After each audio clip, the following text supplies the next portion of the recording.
And a good Tuesday, everybody. Welcome in. Chase and Big Joe, day number 2 from the Marker Key West.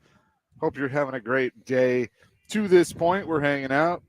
Parker Kelly on the ones and twos back of the studio. He's Big Joe. I'm Chase McCabe. Dr. Crane, Nick Frazier is here with us as well. And JoJo, we have, I think more people are asking us one simple question, and that is, how did stand-up comedy go last night at the Comedy Key West? Is this a 3-hour show or 7 hours? We could tell you what happened last night. I think it went well. I actually feel good about it. I'm not sure what show you watched, but I felt like I did well. Good. You got to believe in yourself, man. No, it was a good time. We all had a great time. Nice crowd last night. We laughed, had a good time. Dr. Crane got up, you got up, I got up. It was a lot of fun. And we said, look, just take chances in life, man. Why be stuck in neutral? Go do it. So, Zany's Back Home is a wonderful place for open mic comedy night. Comedy Key West down here was great. They gave us a slot. They're not returning our calls or emails today, but that's okay though. We had a good time. Followed us on social media. No, we're kidding. It was fun though. We had a good time. So thanks for asking. Yeah, no, it was great. They're going to send some videos, so we will post some of that at some point. Not all of it, but some of it. Yeah, we will put out there. So, it should be interesting. It was, but our fearless producer, Dr. Crane, man, I got to tell you, he's just the best. Because about a minute into last night, he's like, what am I doing up here? It was so endearing and so innocent and so organic that people loved it last night. So grateful for you two bozos to be down here with me. It was a lot of fun. The Predators have arrived in Sweden. So they left last night after not a good night against the New York Rangers. It was another team that's kind of struggled. They lost 6-3 in New York last night. Matt Wood, with his first career NHL hat trick, was the 3 goals for the Predators. But they head to Sweden. They've gotten there. Philip Forsberg, Adam Wilsby, the 2 Swedes on the team, getting some fanfare, obviously. So hopefully they can turn things around. I feel like we're saying that a lot these days when it comes to them. But we'll have a pretty in-depth discussion on them today, because I think it's time to have a conversation. They know what they need to do. I know they don't want to do it. I don't want them to have to do it, but you can't get rid of 5, 6, 7 players all at one time, especially with the contracts they have. So there's really only one thing you can do to try and save this season and turn it around. And it's the thing that nobody likes to do, and that's moving on from the head coach. But I don't think it's all – I mean, I know it's not all his fault. I'm not putting everything on him. I think Barry Trotz would tell you he shares a lot of the blame because he's the one that put the team together. But it ain't working. I mean, that's just really the best way to put it. So we'll discuss that more throughout the show. Tim Hasselbeck going to join us at 1 o'clock, as I'm sure he'll want to know how stand-up comedy went. So I'm sure he will, yeah. Look forward to that. But back to your Preds thing, you can't fire 25 players. Nope. And that's the thing. So they're not good. I mean, they're not good. And I don't expect them to win games. And I hate being that way. I'm a fan. I'm not an expert. I'm not as smart as you guys is when it comes to covering team. I'm a fan. But I have no belief that they'll win a game when they hit the ice. Yeah. So Jay from Laverne says I sound quiet. Do I sound better? No? You okay, Check. buddy? I don't know. He said I sounded quiet. Well, we did karaoke at 2 o'clock in the morning, so maybe that's something else. Well, it was more like 1 o'clock, but yeah, it was late. It was pretty loud. I mean, yeah, it was. I don't know if your clock was stuck on Central Time. It might have been. But a good time. No, we had fun. So our question of the day is, we're going to get this out there. Today's Veterans Day. We love our veteran. We're going to make it simple. We want you to call in or text us and tell us about your favorite veteran. I mean, this is a day to honor veterans. We are here today because of veterans. Everything in America is here today because of veterans. So thank you. So 615-737-1025, 615-737-1025. We'll read every single one of them. And please call if you want to. We love talking to you. But tell us about your favorite veteran and who it is and why. And I'll start. My brother served in the Air Force for a long time. Love him because he's my brother, but I loved him because I think he's a complete badass. And I'm very honored that he's my big brother. So, Rick, I love you, man. And today I will honor you every day, but especially today. Our question of the day is presented by Aries Tactical. Your safety, your skill, your Aries Tactical. Check them out at ariestactical.com. Mine, I'm going to throw two out there. Do it. One is family, and one probably doesn't want me to throw them out there, but I will. The first is my grandfather. He served in World War II, started in the Merchant Marines and then the Army. I believe both his brothers or two of his brothers did as well in some form of the service, but he, is my hero, and I learned so much from him, and he would always talk about his service and, how much the military meant to him. And then our owner, Bud Walters, who is all about military service, and he served as well. And it's something that he is near and dear. That's why you hear the anthem on all of our stations. And what Bud does, for the military community and the community in general is just fantastic. But I'm not just saying that because he's my boss. I'm saying that because he deserves that honor. What's your grandpa's name? Ira Lane. Nice. Yep. So I love the name Ira. It's just so cool, man. That's awesome. Ira Lane. So miss him very much. He's been gone for about 10 years now, but he got to see the beginning of this little ride I'm on. Good. What a legacy. One day you just can't honor him enough. So there's people in your life, and then Ira, is that right? Mm-hmm. I love it, man. That's a cool name. So yeah, we want to hear from you. 615-737-1025. Your favorite veteran and why and who they are, and give us their name. Yep, 615-737-1025 is our phone and text line, driven by Wilson County Hyundai.com. We already got a ton of calls, so let's just go to him now. Jeremiah will lead us off on his favorite veteran. Jeremiah, what's up? Yes, sir. Good afternoon. Thank you for taking my call. I know this is going to sound a little selfish, but I think I am my own favorite veteran. I'll tell you why. I took a bullet to the head 20 years ago, lost both my eyes and the frontal lobe of my brain. I shouldn't even be alive, and I'm still up kicking like a mule. I'm a disabled veteran, but I'm able to accomplish more than most people that can see and still have all their faculties.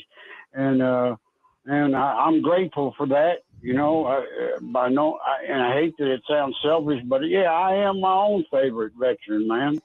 I love it. Hey, it does not sound selfish one bit. Thank you. So where did you serve? Oh, in Iraq and Iran.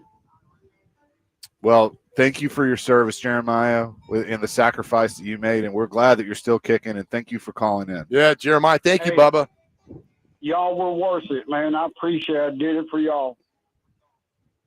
Thank you, pal. Thank you, Jeremiah. You're welcome. All right, so I already got tears going. That's awesome. That's fantastic. There's just these guys and women are just amazing. Thank you, Jeremiah. That's what Ricky, our buddy Ricky, just texted. What a badass that just called. Right? Imagine that. Don't know if we're going to be able to follow that. Right. That was pretty good. Joey and Gallatin, you're up. What's up? Hey, guys. I just want to say happy Veterans Day to everyone. Myself and my wife are both combat vets. My dad, his dad, all our grandparents. But my number one is my big cousin, Joshua Lee Plasica. He graduated from Rossview in Clarksville. And in 2008, his convoy hit a IED in Iraq, and he lost his life. And I go to church with his mother every day, every Sunday, and I can. And I got a tattoo of him with his name on my chest. I was in high school, and he was on the second tour in Iraq when he passed, and that solidified my choice to serve. And I ended up going to Afghanistan, and after 4 years, I was like, yeah, that's good enough for me. But he was always a great big brother. Like I said, he graduated from Rossview, and a picture of him is painted on the walls in the hallways with his bronze star and his Purple Heart. I just thought that's pretty cool that they continue to honor his legacy as well. So, Joey, say his name again. Tell us his name again. His name is Joshua Lee Plosica. He graduated, I believe, in 2006 from Rossview High School in Clarksville.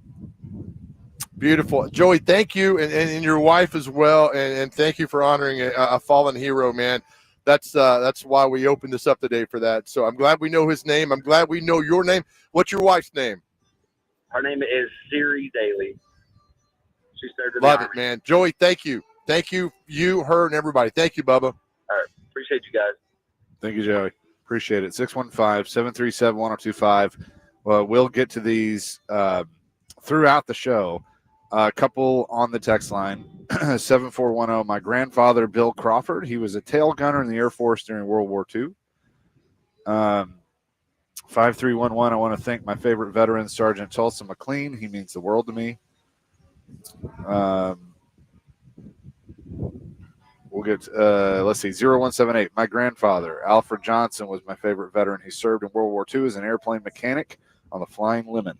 Just reading those World War II stories about, all the veteran stories are great, but back then there was no TV really. There was no social media and all that. And you go away for years and not knowing if you're going to come back or not. But that's truly the greatest generation, man. JoJo God's winking today. 0178 also said, I didn't realize Ira Lane was your grandfather. I was a banking advisor for Belmead Sun Trust for a number of years, and Mr. Lane would come in and I would help him with things from time to time. What a wonderful human being. We had so many good conversations. That's crazy. That's great, man. I tell you, God winks are everywhere. That's beautiful. 615-737-1025. We'll get to more of your calls, more of your texts.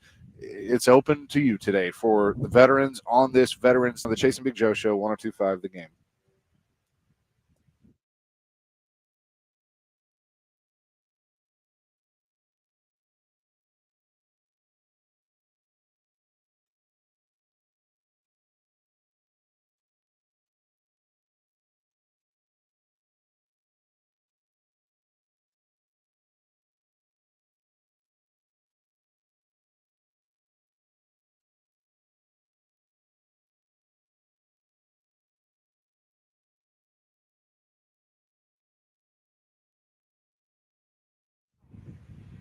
All right, guys, Big Joe here, and I tell you all the time that you deserve the best in life, and where you live should also be the absolute best. At Reunion Township at 109, that is the best. Resort living with the luxury you deserve. Nestled perfectly between Mount Juliet and Lebanon. I can't wait for you to see this wonderful, beautiful property. Reunion Township at 109 has 1, 2, and 3 spacious bedroom apartment homes, complete with attached garages. No more cold mornings. No more going out in the rain to start your car. You have your own private attached garage, state-of-the-art living and everything you need, and amenities out of the world. Here's the website, reuniontownship.com, reuniontownship.com. And my friends, if you lease now, you get 2 months free. 2 months free, resort living, quiet, spacious, and again, the luxury you absolutely deserve. And we say it all the time. Your life is hectic and crazy. Your job is hectic and crazy. Everything's hectic and crazy. Where you live should not be. It should be perfect. At Reunion Township 109, that is the best, and it's perfect for you. Check them out again online, reuniontownship.com. That's reuniontownship.com. Welcome home.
Chasing Big Joe, 102.5 The Game on this Tuesday, live at the Marker, Key West.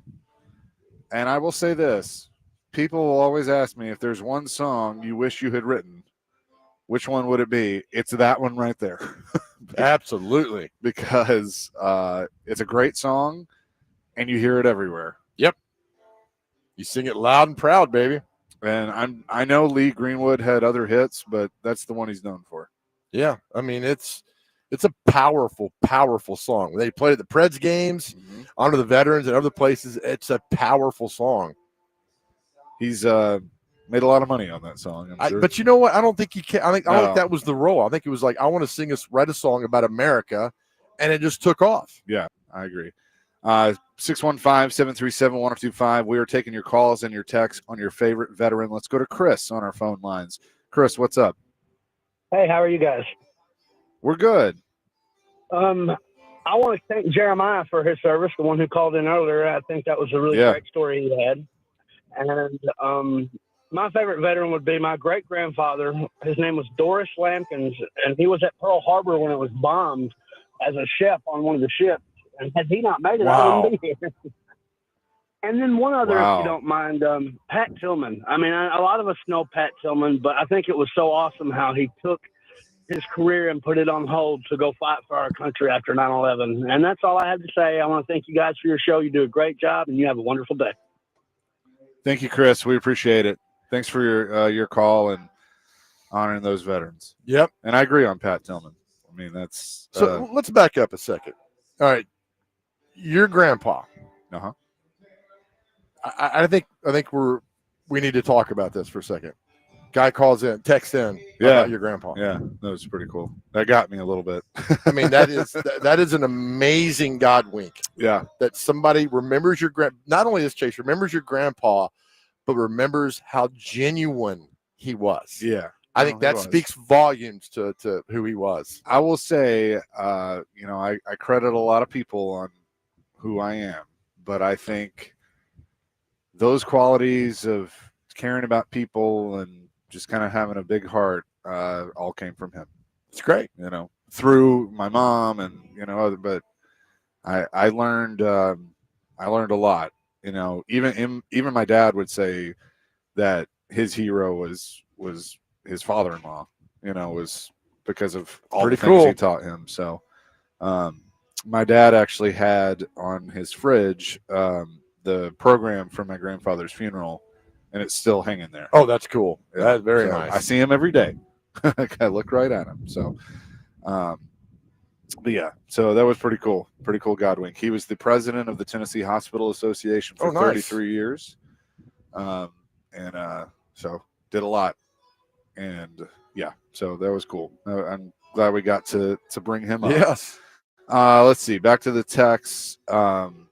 Dustin in Hopkinsville, Peter Paul Licky.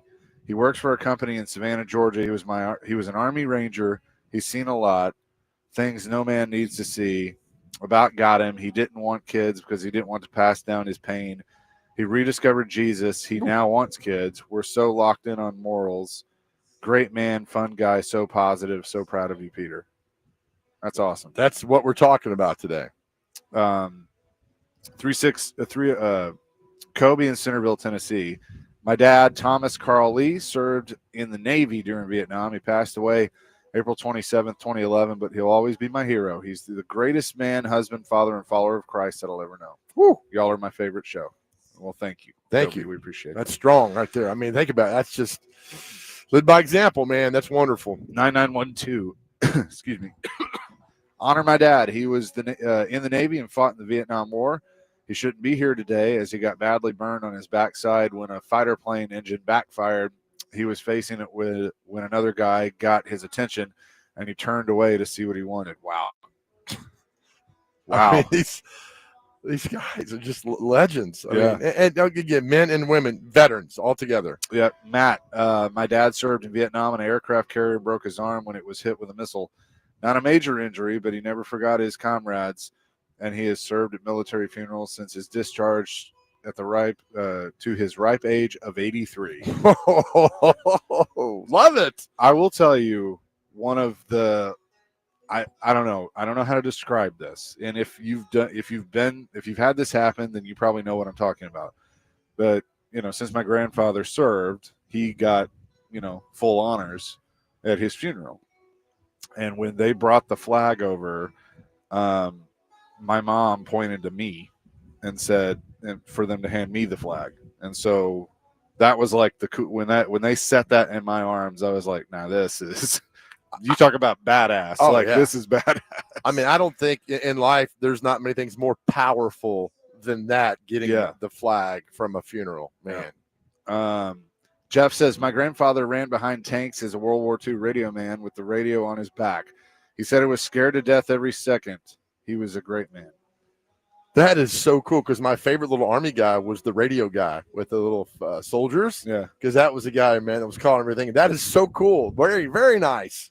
1847, my father-in-law, Sergeant Major Danny Van Allen, who passed away a year ago of cancer from exposure while serving. We love him and miss him every day. Man. Thank you. These are all great. Thank you. Keep them coming in here. Let's see, 0248. Firstly, my father, Henry Leger, who served in Germany in the early 60s. He was floored the day I signed my name on the line. My favorite is my current supervisor, Michael Campbell, who served 17 tours, ending with being blown up and having multiple internal injuries and a leg. He came home barely living to be divorced and homeless. He didn't give up and has made a success of himself in numerous businesses locally. Wow. Lenny, my grandfather, Walter Fuller, World War I U.S. Army, my favorite relative of all time. Larry Smith, 7640, Blake in the Borough. Larry Smith says, Vietnam Green Beret came to my store as an 85-year-old to get into kayak fishing. I'm embarrassed to say, but I doubted he would be able to do it at his age. But he proved me wrong. He was a badass out there. He became a real friend to us, shared some amazing stories, brought us donuts when he'd visit. He passed away a few months ago and we miss him. Please mention the nonprofit Heroes on the Water. It's not my business. They help connect veterans by getting them out on the water, fishing, etc. Heroes on the Water.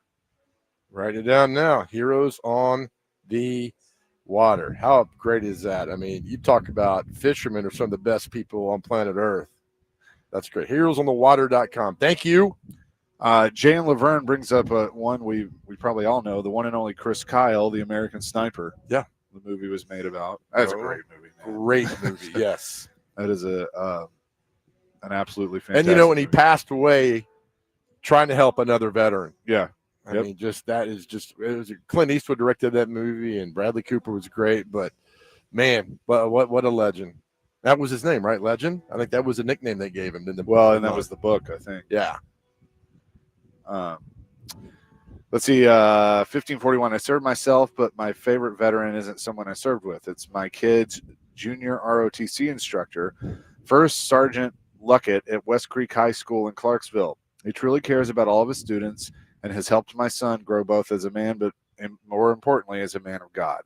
Ooh, that's strong awesome. And powerful. These are all. I mean, these are all. Thank you. We're going to read them all. Thank you so much. Yeah, 615-737-1025. We will, of course, continue these. Yes. Again, thank you to the beautiful Marker Key West Harbor Resort here for our home for the next few days. We're really grateful for the staff and the people here. Really great people here.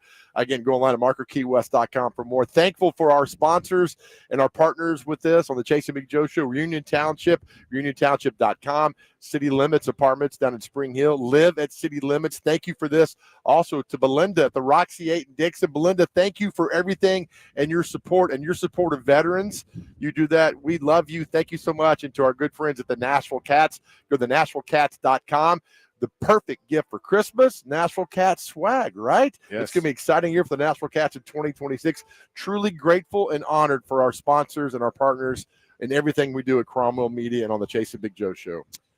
615-737-1025. We'll keep these coming, but we'll also get into some sports as well here on the Chase and Big Joe Show, live at the Marker Key West on 1025 The Game.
Chase and Big Joe on this Veterans Day, 102.5 The Game, live at the Marker Key West, taking your calls and texts on your favorite veteran. You know, you think about, like, we love pop culture on this show. Yeah. You know, there's moments in TVs and movies that I think, like, move us. And obviously I was not around when this aired live for the first time, but I've obviously seen the episode. But you remember the episode of MASH when it was it Colonel? It wasn't Colonel Potter. It was the one before him, McLean Stevenson, but I don't remember the name of his character. Yeah, and Radar came in to inform them that his plane had crashed and he died. So here's a little backstory for that. They wrote the script up to that point. Nobody knew what the last scene was. Yeah. Alan Alda and all the staff had the cast crew had no idea. So he read that like then. They had no idea. And they all lost it. One of my favorite veteran scenes is from the West Wing when Toby gave a coat to Goodwill and a veteran died on the streets of DC and he had his business card in there. And somebody contacted Toby and Toby gave him a veteran's funeral and forged the President Bartlett's signature. And he said, "Why did you do this?" He goes, "Do you not think that if we do this for him, that more veterans will come out of the woodwork and want this?" And Toby says, "I sure hope so." Yeah. And then Bartlett was like, shook his head like, "I agree." I mean, it is a powerful scene from the West Wing to honor veterans. And so, yeah, both of those are great. Show. Yeah.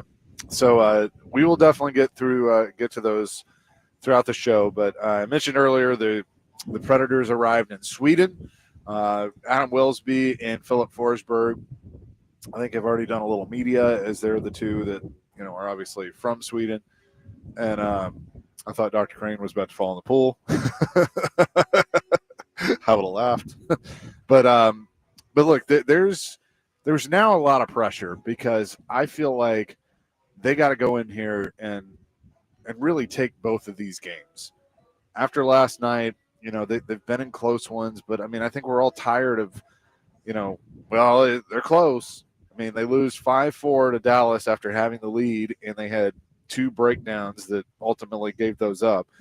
They were never really in it last night and lose 6-3. You go back further to the Philadelphia game. They probably outplayed Philly and deserved to win, but they couldn't score. So at some point, you've got to look at what the changes are. And I know a lot of people, I've already seen some texts that are like, get rid of Stamkos. It's not working. That's easier said than done. I do kind of feel like, and I know Elliot Friedman has talked about it. We've talked about it with Wyshynski. I feel like Trotz might be looking to do that, but, at the same time, you can't just do that overnight. And so he's here. So you got to try and get the most out of him to get him going. And they're just not doing that right now. So eventually, what do you have to change to get the most out of this team? Let me ask you this. Do you think his mind, being Barry Trotz, is already made up? No. I do. I think within the next week, You think after Sweden? Yeah. Well, maybe. Yep. But for a long time, no. I thought the answer to that was no. I think that Barry looks at this through a couple of different lenses. David Poile was extremely patient and loyal with Barry Trotz. And it was obviously a different situation. Completely You had an expansion franchise that the expansion rules were different. But even when they started winning, David was very patient with Barry. And I think Barry is doing the same with Andrew.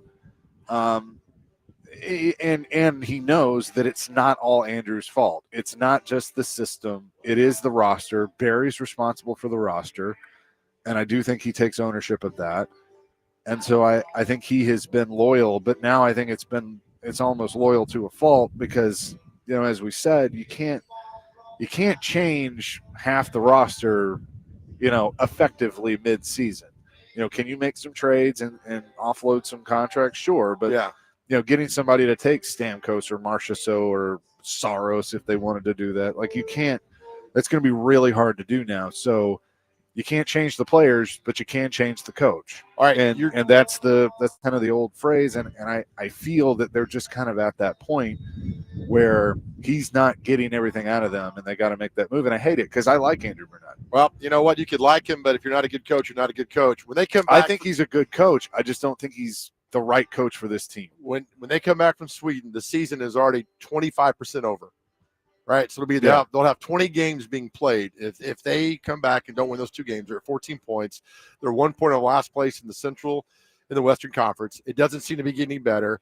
I'm not sure what Stamkos is doing. And again, look, I think a change, and it's okay. A change is needed. Nothing stays the same forever. But I mean, the Saros contract. We sat here and said, really? Are you going to sign that guy? And then he goes to the World Games. Was it the World Game, the Big Four, whatever it was last year? And was the Four Nations. And was terrible. Just absolutely terrible. And now you're stuck with this contract for 7 years? I mean, you have put yourself in a corner, and it's really bad. And, the only way out of this is we talked to our friend yesterday for the Florida Panthers, is winning. Yeah. And right now, when they hit the ice chase, I have zero faith they win either game in Sweden. I'm with you. I mean, because Pittsburgh has actually been playing well. And that's the team you're going to have to play against for 2 games. Looking at the standings, Pittsburgh is 3rd in the Metro Division with 21 points.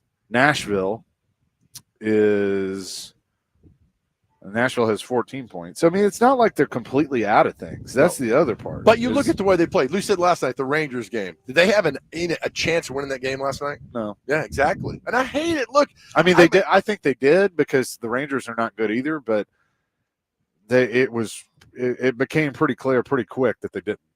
I hate it because I'm telling you right now, there's nothing better than Nashville Predator playoff hockey into April and into May and into June. I mean, there's nothing athletically, sports-wise better in our town than watching that go on. We all lived it. Yeah. And I want to live it again. And that's why it's so frustrating when you see that they go in these games. It's like, what's Stamkos do?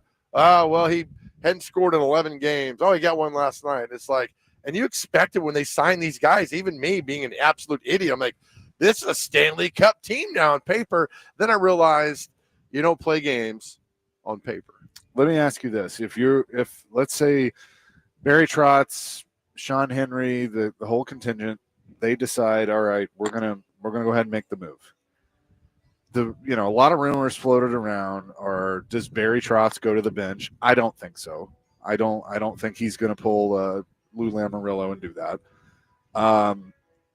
Obviously they hired Luke Richardson as the associate coach who's got NHL coaching experience. He could be a candidate. Peter DeBoer is out there. Peter Laviolette is out there that are just sitting at home right now. And then there's Carl Taylor. And Carl Taylor is the head coach of the Milwaukee Admirals, has been in the organization for a long time.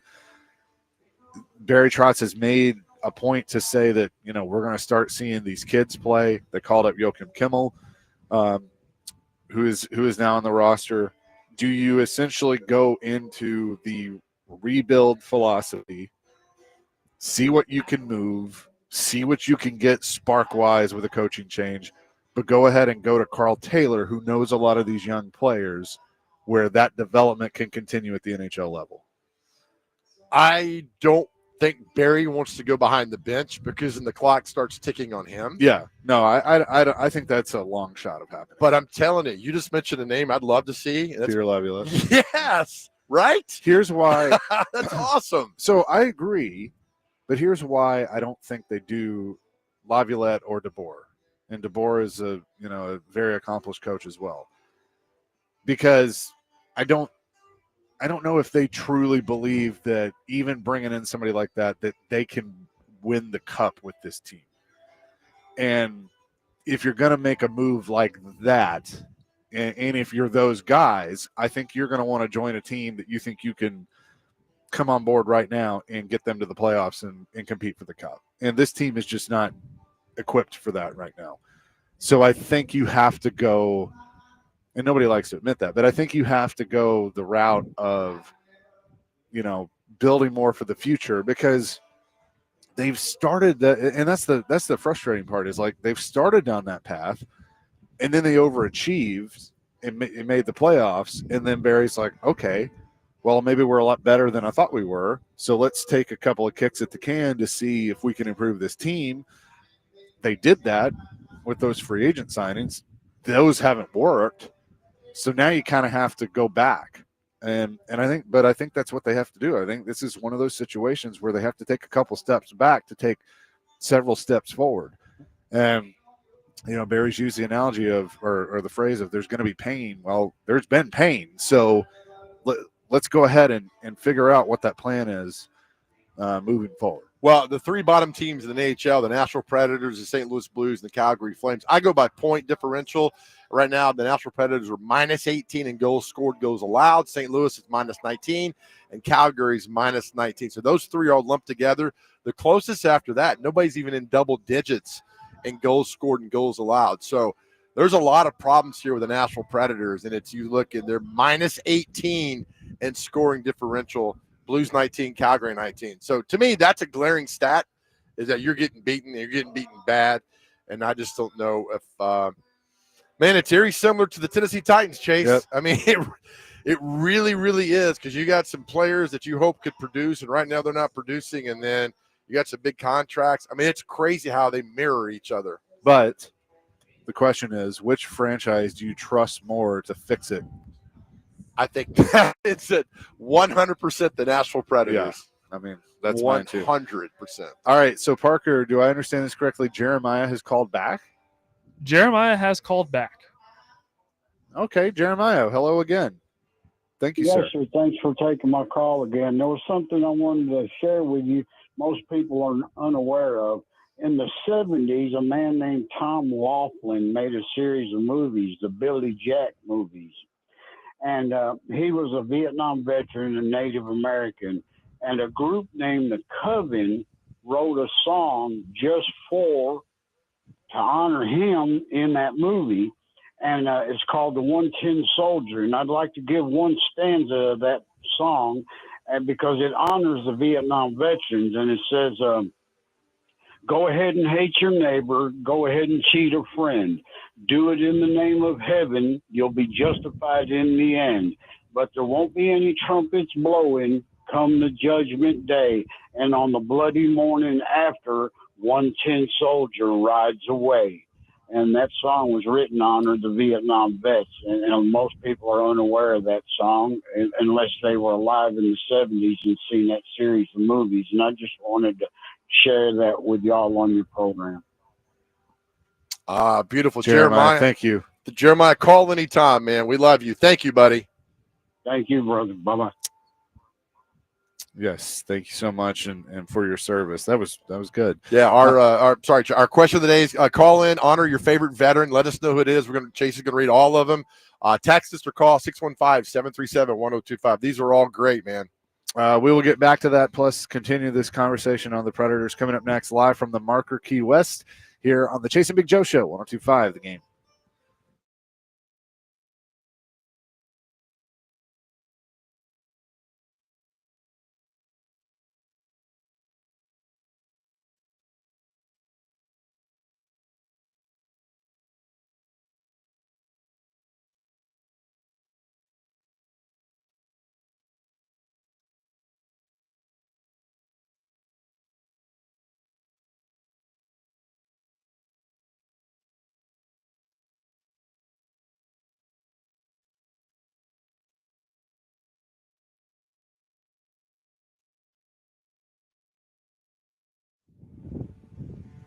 Hey guys, Big Joe here. You know, we spent a lot of time talking about mental health on our show, and we're so grateful for all the men who've reached out in the last couple of years, but we have a lot of work still to do, and we won't rest telling you how much better our world is because you are here and you have so much to live for.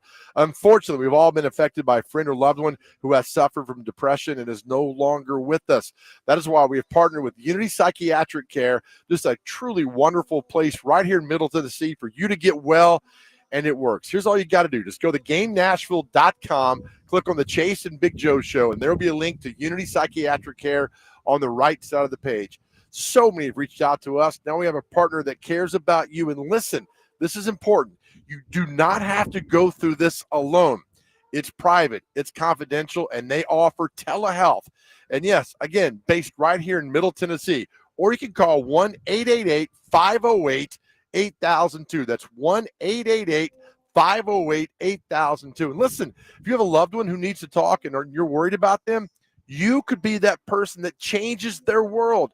Also, just go to GameNatural.com, click on the Chase and Big Joe show, and you'll see all the information for Unity Psychiatric Care. Listen, help is just around the corner. And again, you don't have to go through any of this alone.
Chasing Big Joe on this Veterans Day, 102.5 The Game.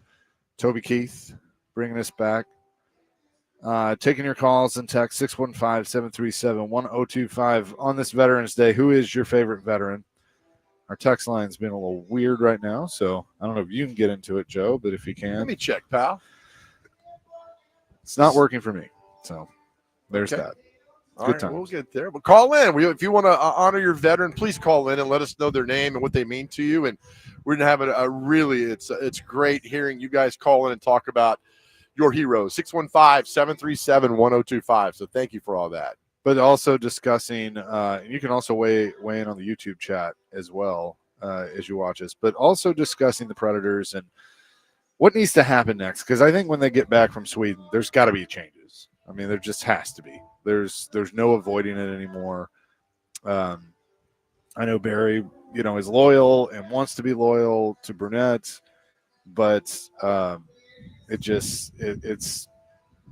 gotten to the point where it's not working. Well, here's Weston Hermitage. I think Barry Trotz is the problem. He built this product. Burnett is doing the best he can with his scheme. Just like football, when you draft a quarterback 1 overall, you build around his strength and not change him into what you want him to be. It's the same thing with the Preds. You give Burnett these players that are not built for his system, then fire him when it doesn't work.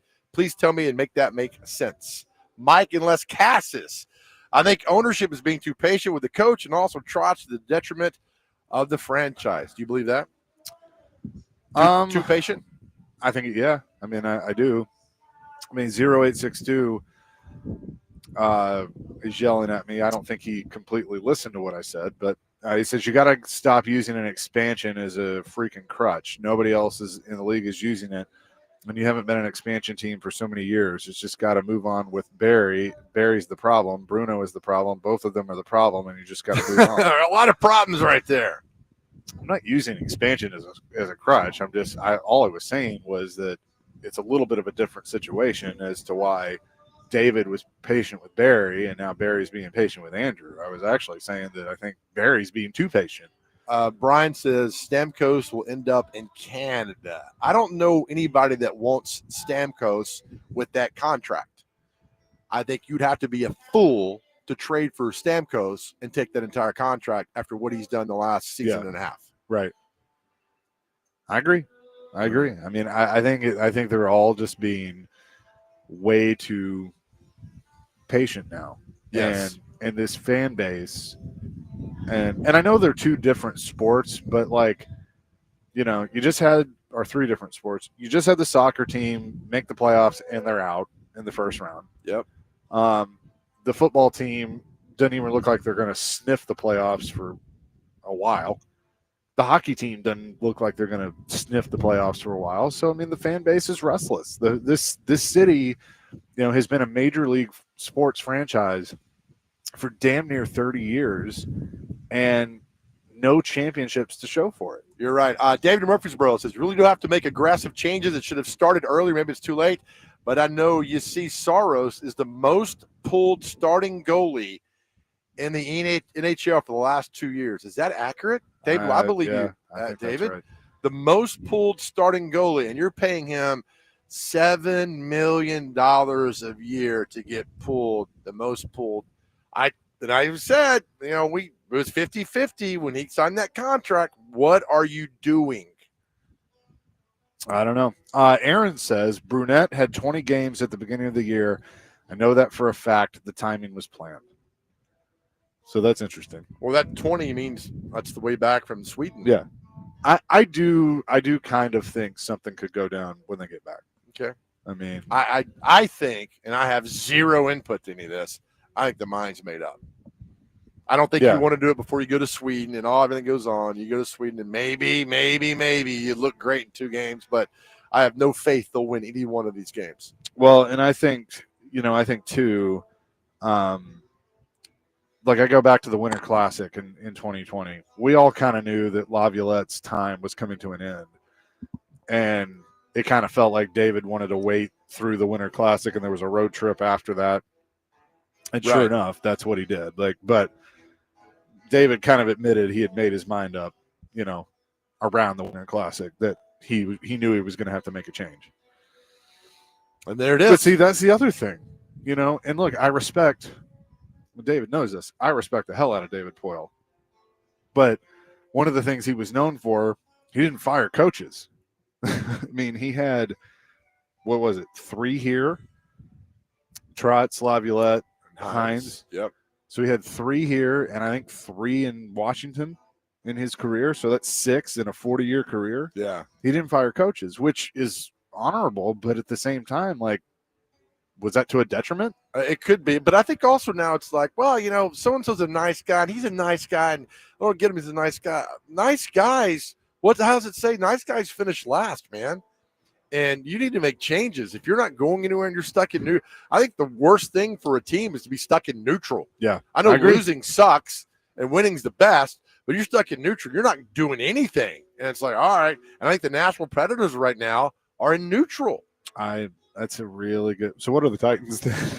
The Titans are still in the shop. The engine's out of the car. The mechanics are like, I have no idea. They have no transmission at this point. It's like the mechanics from the National Lampoon Vacation movie with Chevy Chase. They jumped the car in the desert. Guy pulled and was like, yeah, I don't know about this right now. I'm not sure. Oh, man. Real quick. Let's see. 4819, another veteran wants to honor his favorite veteran, I should say. My favorite veteran was my dad, Charles Lyndall Bowen. He served with the 96th Infantry Division, U.S. Army in the Pacific during World War II. Ooh. He was wounded twice and received 2 Purple Hearts. He later attended Tennessee Tech on the GI Bill and graduated with a degree in mechanical engineering. I mean, just think about that. I mean, yeah. I mean, we complain about going to the store and the coffee's too expensive. And there's this guy, you know, wounded in the Pacific in World War II, 2 Purple Hearts, graduates college, goes through all of it. God bless you, sir. Thank you for that text. 1483 said famous actor Jimmy Stewart had 27 years of military service, achieved the rank of a one-star general, and flew combat missions during World War II and the Vietnam War. Think about that. I didn't know that. Ted Williams, Jimmy Stewart. I mean, all these legends put things on hold to serve our country. I don't think we can't honor them enough. I mean, Jimmy Stewart and Ted Williams are two. When they're a young man that lived in the Memphis area, that he did. Man, I had to go over a few years over Germany. Yeah, he served. I mean, he signed up and served. You're exactly right. Another one. My dad served 6 years as a tank commander in the Army and did 3 tours in the Middle East. Yeah, I mean, these are all heroes and legends. So thank you. Keep sharing these all day, please. We love this. 615-737-1025. We'll have more of these coming in hour number 2, including Tim Hasselbeck. He'll join us next. Chasing Big Joe, live from the Marker Key West here on 1025 The Game.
Hour number 2, Chasing Big Joe, 102.5 The Game on this Tuesday, live at the Marker in Key West, Florida.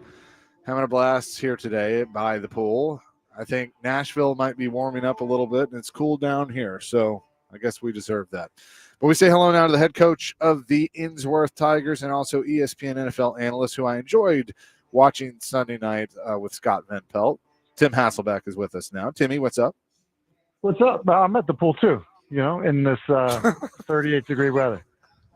Hey, what is it that Jimmy Johnson used to say? Let the mind control the body. Don't let the body control the mind. Is that what that is? It's a little chilly. It doesn't feel like Nashville weather. I moved here 10 years ago for I think warmer than this. A little windy too.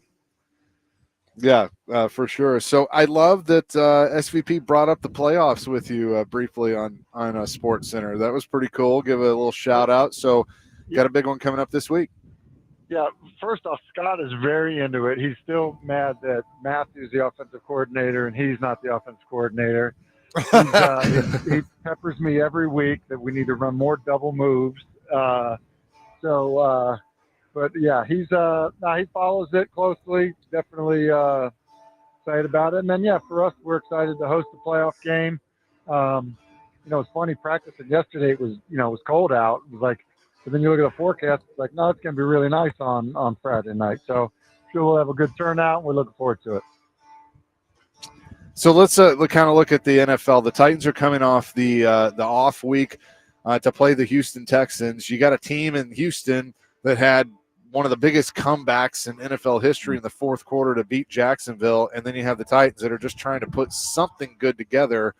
What is kind of your philosophy of how to treat the post-bye week if you're an NFL team? Yeah, I think that especially when you haven't had success, I think everything's on the table in terms of what you're willing to try, what your kind of risks you're willing to take. And I think it's been discussed a little bit. Just, you got an interim head coach. You've got, basically probably, a lot of guys that maybe will be elsewhere a year from now. Like, to me, it's not one of those times to, be ultra conservative or, not be willing to give somebody an opportunity. I think that's really what I would say, kind of as you have a little bit of time because you have an off week to just say like, all right, where are we right now? How much season is left? And, what are the things that we can find out about the guys that are, in this organization? What are the things that we can do to find out about them, over the next roughly 2 months? So that's how I would handle it. Not saying they will, but that certainly would be my approach. What is kind of your thoughts on Houston and that comeback win against Jacksonville? And they did it with the backup quarterback, and it looks like Stroud may not even play this week. So what does that do for them? Yeah, I do think Davis Mills is a pretty good player. Albeit a young and inexperienced player. I do think he's a good player, and I do think that he had moments where he played really well this past week, which gave them a chance to win. Houston's been interesting, for me because I think that, some of it's been injuries, some of it's been, maybe expectations were a little bit too high and the quarterback wasn't playing as well as, maybe people thought he would, after, kind of how his career started. But I think they're a good, not great team. I think they're definitely well coached on the defensive side. But they're probably a team that feels like, they can be in the mix if they can pick up a couple wins with their backup quarterback. And I'm sure, that's similar to what their messaging is this week. Talking to Tim Hasselbeck, we're live at the Marker Key West Harbor Resort in Key West. This is a place where Tim Hasselbeck would stay because it's that nice. Right, Tim? Hey, it rolled off your tongue like you're very familiar with it. You probably had multiple vacations there, Joe. It's news. Oh, thank you, buddy. Is there a Holiday Inn down there? I might know that. Exactly, right? Listen, let me ask you this. How much do you think, okay, if you're the GM and you've got an interim coach in Mike McCoy, how much do you input with McCoy on not a game plan, but handling of a Cam Ward, or you just stay away? Because I don't think I could stay away. I would think that you're pretty involved in terms of giving an opinion or a desire what you might want, which would be, hey, look, like, why aren't we playing this guy on special teams? Why are we not, is this receiver a guy that we can get some reps, to? Are there carries that we can give a young running back that maybe we wouldn't, otherwise, give reps to? I do think you would want to push the envelope on that stuff. Yeah. And then, as far as the quarterback goes, I think it might be, if you're playing him, maybe there's a suggestion of, hey, why are we doing so much of this? Why aren't we moving the pocket more with him, or, things of that nature. But ultimately, you got to let your guys coach and scheme and plan, so that they can, at least try to have success. But I do think from a personnel perspective of who's getting opportunities, I would think that there's significant conversations being had.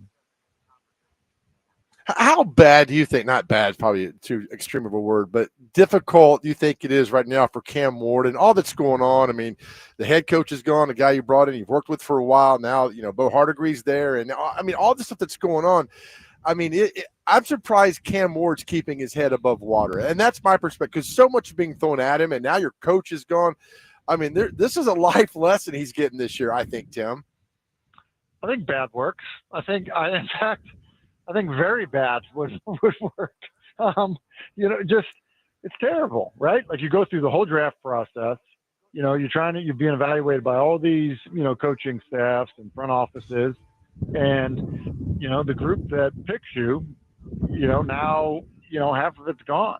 And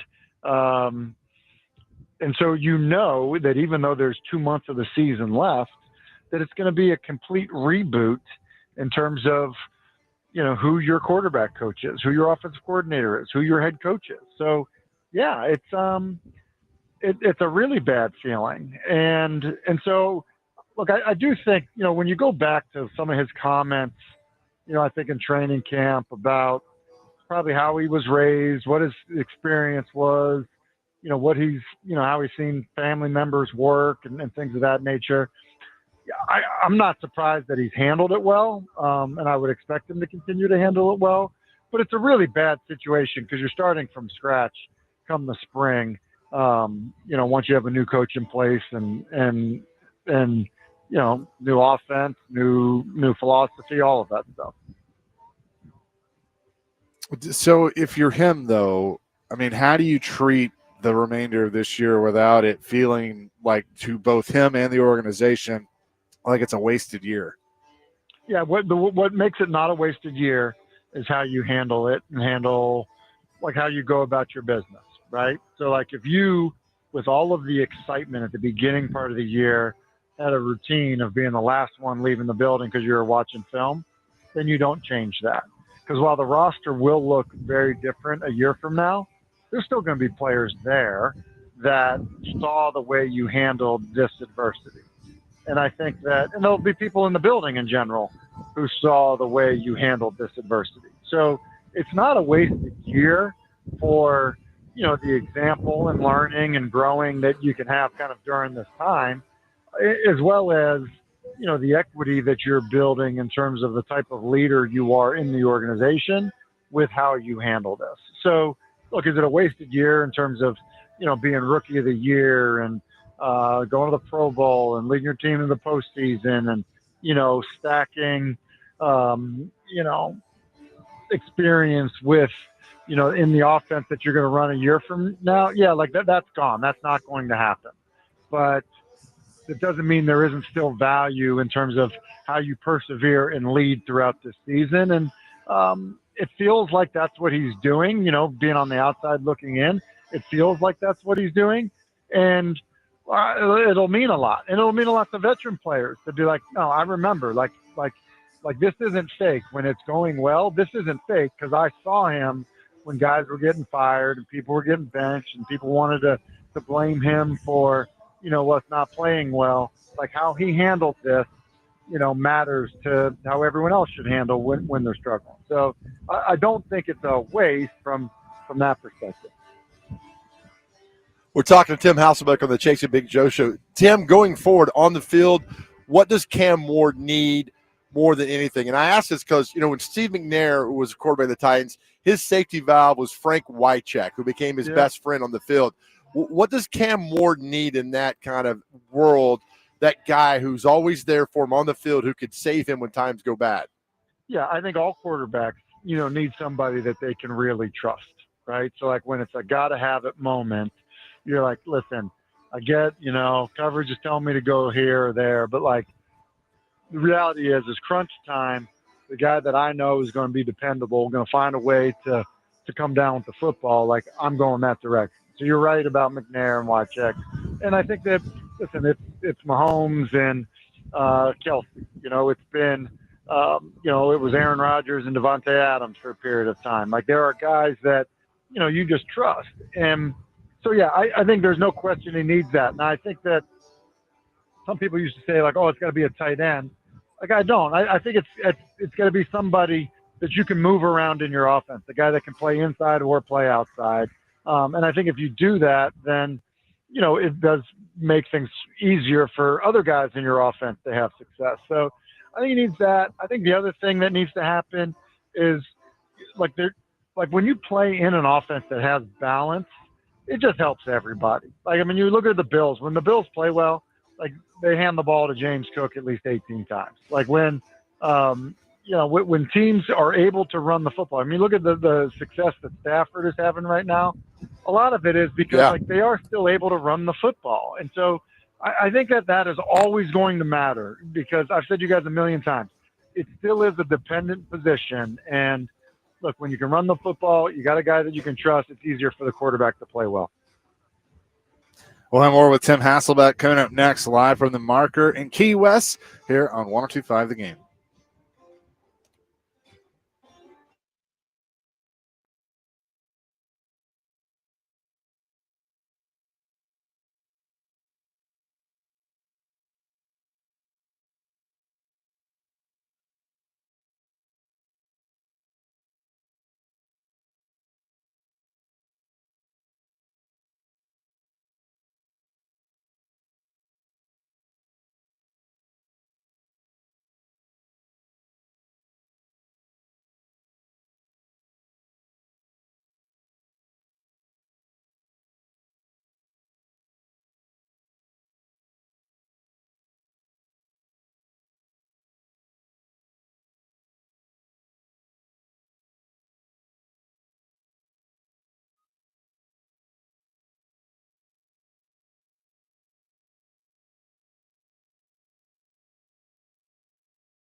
Chasing Big Joe, 102.5 The Game, live from the Marker in Key West, Florida. Continuing our conversation with Tim Hasselbeck, ESPN NFL analyst. So, Tim, as we've kind of hit the halfway mark or close to it, you got a group of 8-win teams all out of the AFC: Denver, Indianapolis, New England, and then 7-win teams in the Rams, Eagles, Seahawks, and then Chargers as well. Do you think that the Super Bowl champion comes out of that group? I do. Obviously there's a couple of teams in there that you go back to the beginning of the year and you think about, like being able to, make a run, like the Bills, for example. Like, could they be a really good team? Sure. The Chiefs aren't in that mix, right? So like, the Chiefs would be another one, right? So, I think those teams are certainly capable. I think Baltimore is about to go on a bit of a heater with their, defensive players healthy, Lamar back. So, where the type of team you are, in late October is not the same team that you're going to be, come January. So, I think there's a chance, but I do like the way the teams you mentioned. If it was like, hey, take those, like somewhere out of this group or the field, I think I would take it out of that group. Do you think that, I look at Denver and New England specifically, they've won 7 in a row, and I think New England's been maybe a little more, people have paid a little more attention to them because of who they are and the coach, but like Denver, I mean, they're impressive. So do you think that that's sustainable though? I think what Denver's doing may not be sustainable. Like, you look at all their, you look at some of the way they win, the late nature of them, and then also who they're playing sometimes. I think you can look at it and say, is that really an impressive win? But, for example, their win against the Giants, a lot of good fortune. Quarterback didn't play well for the vast majority of the game. They kind of miraculous win late. That to me is different than no, we're going to go to Tampa. Tampa's one of the best teams in the NFC, and we're going to go toe to toe with them, and really going to be more physical than them, and we're going to win it that way. To me, I think that's part of the reason that there's a lot of attention being paid to New England, because look, both quarterbacks are young, up and coming, stars in the league. Sean Payton's got a Super Bowl, under his belt. So I think it's more the nature of and the quality of the wins, even though New England does have a last place schedule just based on, the record a year ago.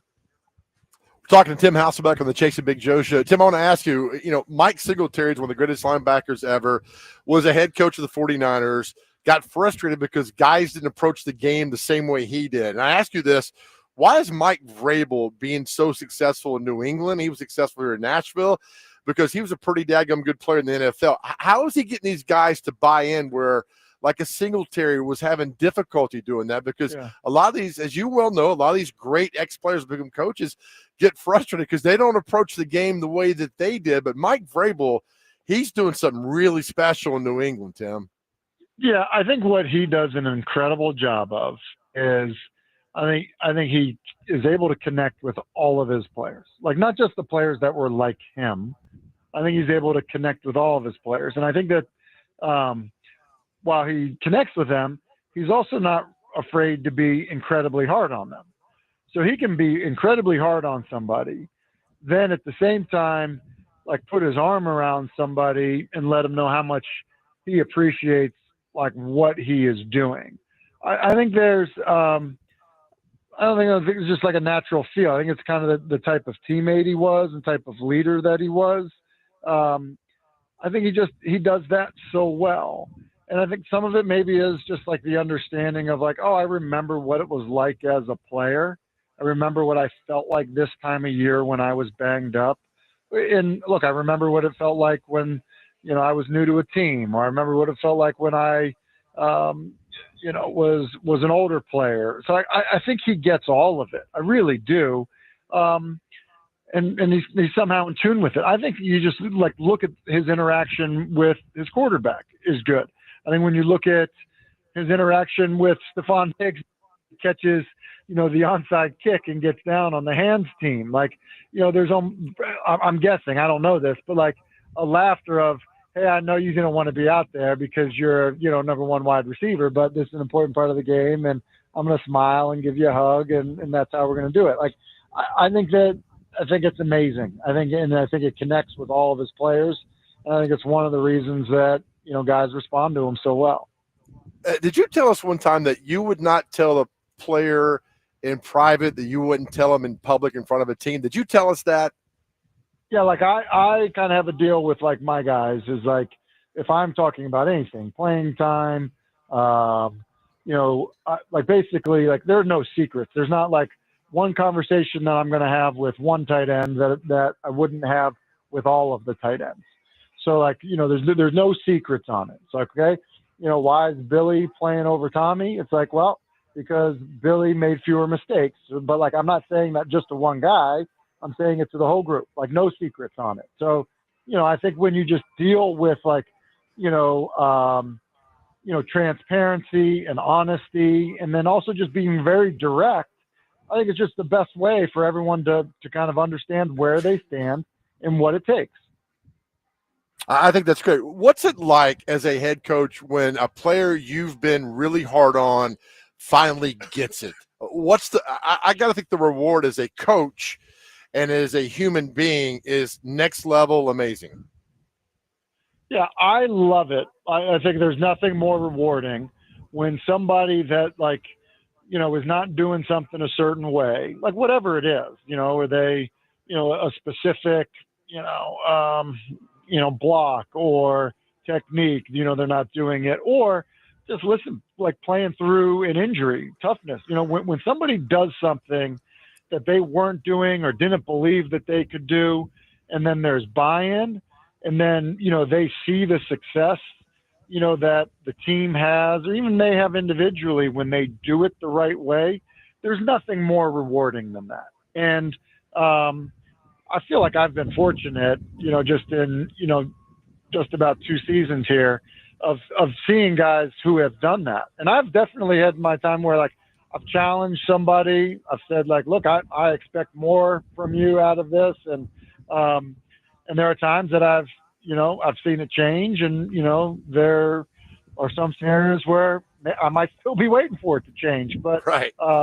That's the awesomeness kind of this, especially with guys of the age that I get to coach right now. But I think that translates whether you're in college or whether you're somebody coaching in the pros to see it happen at that level. We're talking to Tim Hasselbeck, ESPN NFL analyst. You played in the league. Your brother played in the league with Paul Tagliabue as the commissioner. He passed away a couple days ago. What did Commissioner Tagliabue mean to the NFL? Yeah, listen, I the family that I grew up in was one where my dad was a player rep. So he was, drafted in the league in the late 70s, was a player rep and a pretty vocal player rep in the 80s, probably led to his trade from the Patriots to the Raiders. And so, I think that, the growth of the league, what it has meant for people that have been a part of the league on so many different levels. And, I think that, like, obviously, Paul Tagliabue, in terms of the growth of the league, the ability to find an agreement with the players union that was better for the players than, than the one that, they were pre-1982, I think is significant. And so, look, it's kind of interesting. My father was on the Raiders and they won Super Bowl 18, and that was just in 1983. Well, like, look at where we are now, and, it seems like that wasn't all that long ago. I don't think I'm that old, but like it is. Like we're much past Super Bowl 18. It's totally different now, and it's a totally different reward to the guys that are playing the game. And it obviously, in terms of the growth of fans and the business of it all, has been good, I think, for everybody involved. Yeah, well said, Tim. Appreciate the time as always. Who you got Friday night? We host CPA Friday night, so Ooh. I'll save that parking spot. Hey, listen, Joe's come. Chase, still waiting for you. Still Yeah. waiting for you to come by. I'm sure we, I if we mean, need to set you up with a studio, I'm sure we could do that. But come on by. I just, you just tell me what door I can go in. That's and, right. I'll be there. That's going to be a Hey, good one. CPA. Main entrance. Joe can tell you where to find it. Main entrance. Joe's sideline pass has been revoked for some of his behavior a couple weeks ago. So if you guys want to sit together, it might have to be in a press box. Well, my sideline pass revoked because I started a fight with some NBA parents, and so you're welcome.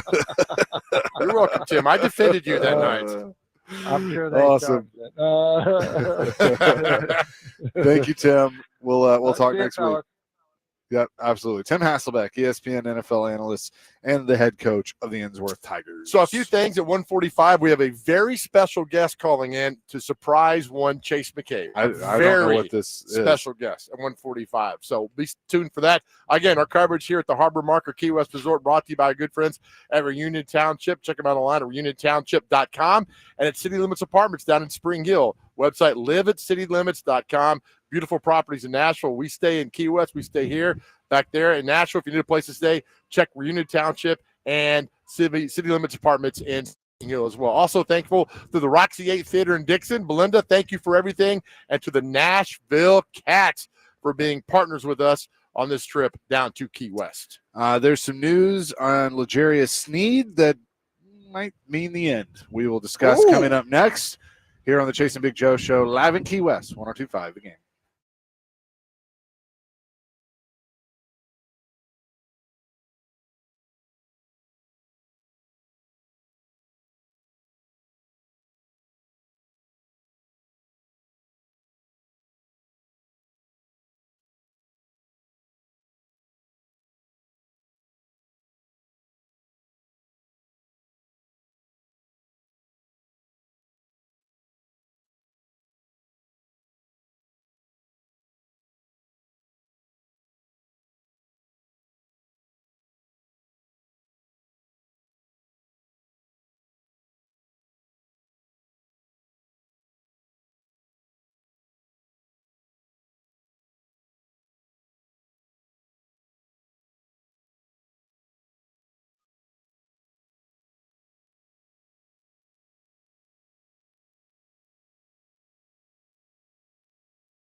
Chasing Big Joe, 102.5 The Game. This is Joe's karaoke song. It was. It really got him fired up in the karaoke bar last night. Yeah, I did. Live here in Key West at the Marker Key West. Having a good time. Appreciate them for having us. David Janes back at the studios in Nashville. David, what is the temperature there right now? Cold. I think in the 50s. But yeah, cold. The perfect answer. Just cold. That's good. Actually. And look, we're bringing back warm weather with us. We're Yeah. back late tomorrow night and Thursday and Friday and Saturday. I heard it's supposed to be a beautiful weekend. So we're bringing back the weather with us. So you guys, we're all part of this together. We appreciate you. There's a little news with L'Jarius Sneed, and I don't think it's really earth-shattering new news, but I do kind of feel like his time here is coming to an end. Paul Kuharsky, paulkuharsky.com, reporting that a grand jury has indicted Titans cornerback L'Jarius Sneed on Tuesday in Dallas County, Texas, for the failure to report a felony where a reasonable person would have believed serious bodily harm or death may have resulted. It's a Class A misdemeanor, which is punishable by a maximum of 1 year in jail and a $4,000 fine, or both. A trial date does not yet to appear to be set. So this is all from, I guess a couple years ago now, where he allegedly saw his, assistant, whatever he is, shot multiple times at another car and all of this stuff. So they obviously knew about this or have known about this. He did start the season. He's once again hurt. There have been more bad things than good things when it comes to L'Jarius Sneed in his time with the Titans. My guess is they're going to part company at the end of the year. Is he? I'm trying to go my mind right now. I think he's the worst free agent signing the Titans have ever trade. had. Oh, the trade. Thank you. Okay. All right. I feel better now. Yeah. Okay. How about the worst acquisition ever is this guy? I mean, Pickens was 1 year, $5 million. He was terrible in 2000. Thigpen at least kind of contributed some when he was signed away from the Steelers in 98. But acquisition, trade and free agent together, I think he might be. Yeah, God, I forgot that was a trade. And who traded him to the Titans? Borgonzi was a part of it. Yeah. Now he's stuck with him. Is there anybody that's in the room with Sneed? I mean, there's been some bad ones acquisition wise. Man, that's a good question. Who was Cam Wimberly? Remember he got signed in like Wimberly. 2012. Cameron Wimberly. Yeah. Wimberly. That was a bad one. So you're just saying free agent signings or trades? Or acquisitions. People they've acquired, either or, who've come to the team. I think Sneed is absolutely the worst. And there might be Aaron Brewer, wasn't he? But that's the pay was a couple million, not compared to 19 million. I mean, who was the left tackle they signed that was terrible? Andy Levitre was awful. Oh, that was a bad one. Yeah, awful. Then he goes to the Falcons. It's good. But they go to the Super Bowl. Yeah. Now, who's the left they signed from the Eagles? Andre Dillard? Yeah. Yes. He was bad, but I mean, I think a trade's worse because you're giving up something. Yes. And they gave up a third to get Sneed. Oh, my gosh. To get a hurt player. And they knew he was hurt. Yeah. Terrible on that. We're leaving somebody. I know out. we are too. I'm thinking through it, but we definitely are leaving somebody out. I'm trying to Vic go back. Beasley. That was a bad one. Yep. 6745. That was a good one. Didn't he say he just quit football and the next thing you know he's playing in like the UFL or something? How bad is it that you quit? Julio Jones. Clowney? Yeah. Yeah, that was pretty bad. Who? Clowney? Yeah, Clowney. Yep, that was bad. Yep. I think what makes Sneed worse, this was like a 4-year deal with everything, how much he was getting paid. But yeah, Clowney was bad. Julio's bad. I don't consider Adrian Peterson because they just threw something at him. It wasn't that. But you're right. When you do a trade, you invest something in a guy, and you get nothing back for that. I know this was a waiver claim, but where do you put Moss? That's a good question. Probably, I don't think he was terrible because we didn't see. I just don't think they knew how to. I don't think they knew how to use it. And then it became, he runs the same position as Kenny Britt. Okay. Well, what's funny is anytime that we have asked since then, asked Jeff Fisher about him. He says nothing but good things about him. Oh yeah, They're like, it was great. It just didn't work out. Didn't work it's out. like, well, why didn't it work out? It's like, I mean, it's funny. Moss goes to the Super Bowl with the Niners 2 years later, and gets there. So, okay. Weston Clarksville makes a good point. I mean, this isn't acquisitions, but I mean, the AJ trade's going to be the worst trade because you get rid of.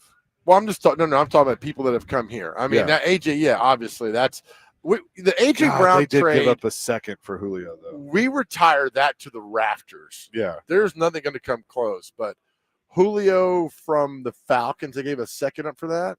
Yeah. Oh man. Yep. Weston Clarksville. Now Burks has more yards in his last game than he did all of last season, but he's injured again. Is he? Oh my gosh. What's his injury now? I don't know. Toenail.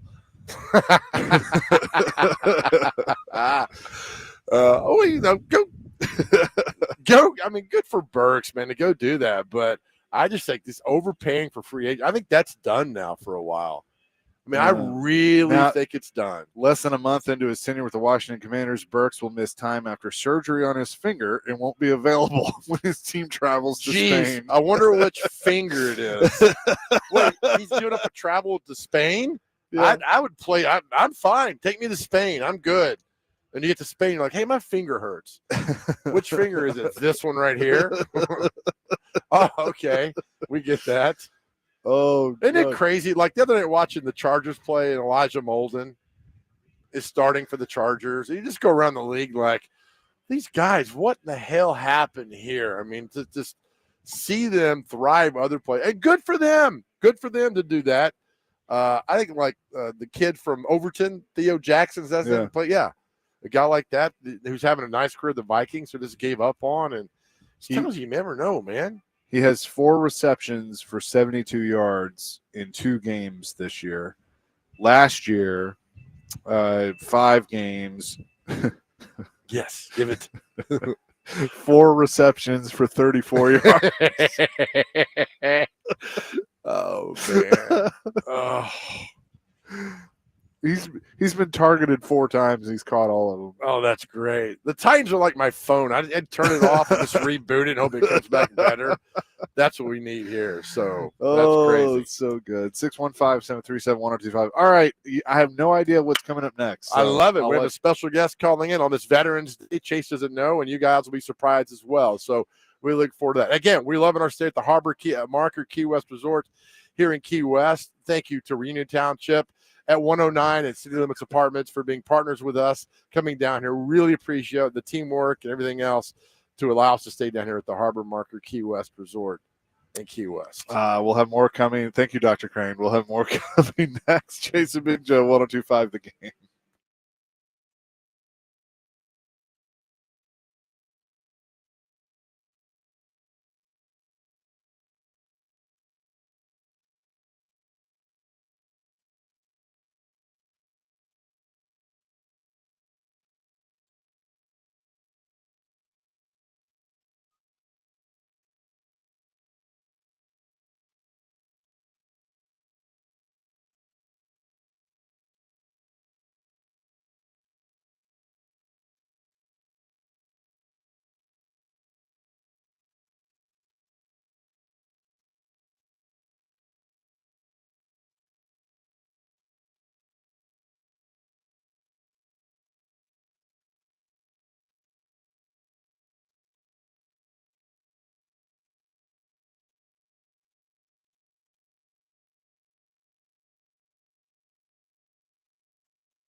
Chasing Big Joe, 102.5 The Game here on this Veterans Day, this Tuesday, here at the Marker in Key West, Florida. And glad you could be with us. I have no idea what is about to happen, so I'm just going to let you take it. It is Veterans Day, and there's a young man who has spent his entire career honoring veterans and make sure they're recognized.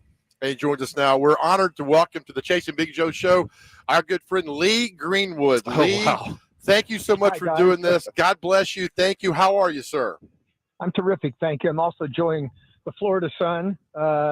We're with a veterans event down here in Florida, and I've sent numerous messages out today honoring all the veterans that I know and all the men and women who have served so unselfishly to protect our nation in times when sometimes we even wonder whether or not they should be there or not. They always activate their duties, and many of them come back wounded, and we take care of those as well. Lee, you've made a career making sure they're recognized, the men and women. Why is this so important to you that you honor our heroes all the time? You know, let me give you just a little bit of the backstory. I was raised on a sharecropper's farm in Sacramento, California, and the reason I was there living with my grandparents is because my father joined the Navy right after the bombing of Pearl Harbor. 4 years in the Navy, 2 years in the Merchant Marine, and my mother, a piano player, had to fend for herself because they got divorced, so sent me and my sister to Sacramento, and she would work in clubs like when she was very early in her life, and I compliment her for that sacrifice, and I compliment my father for his service.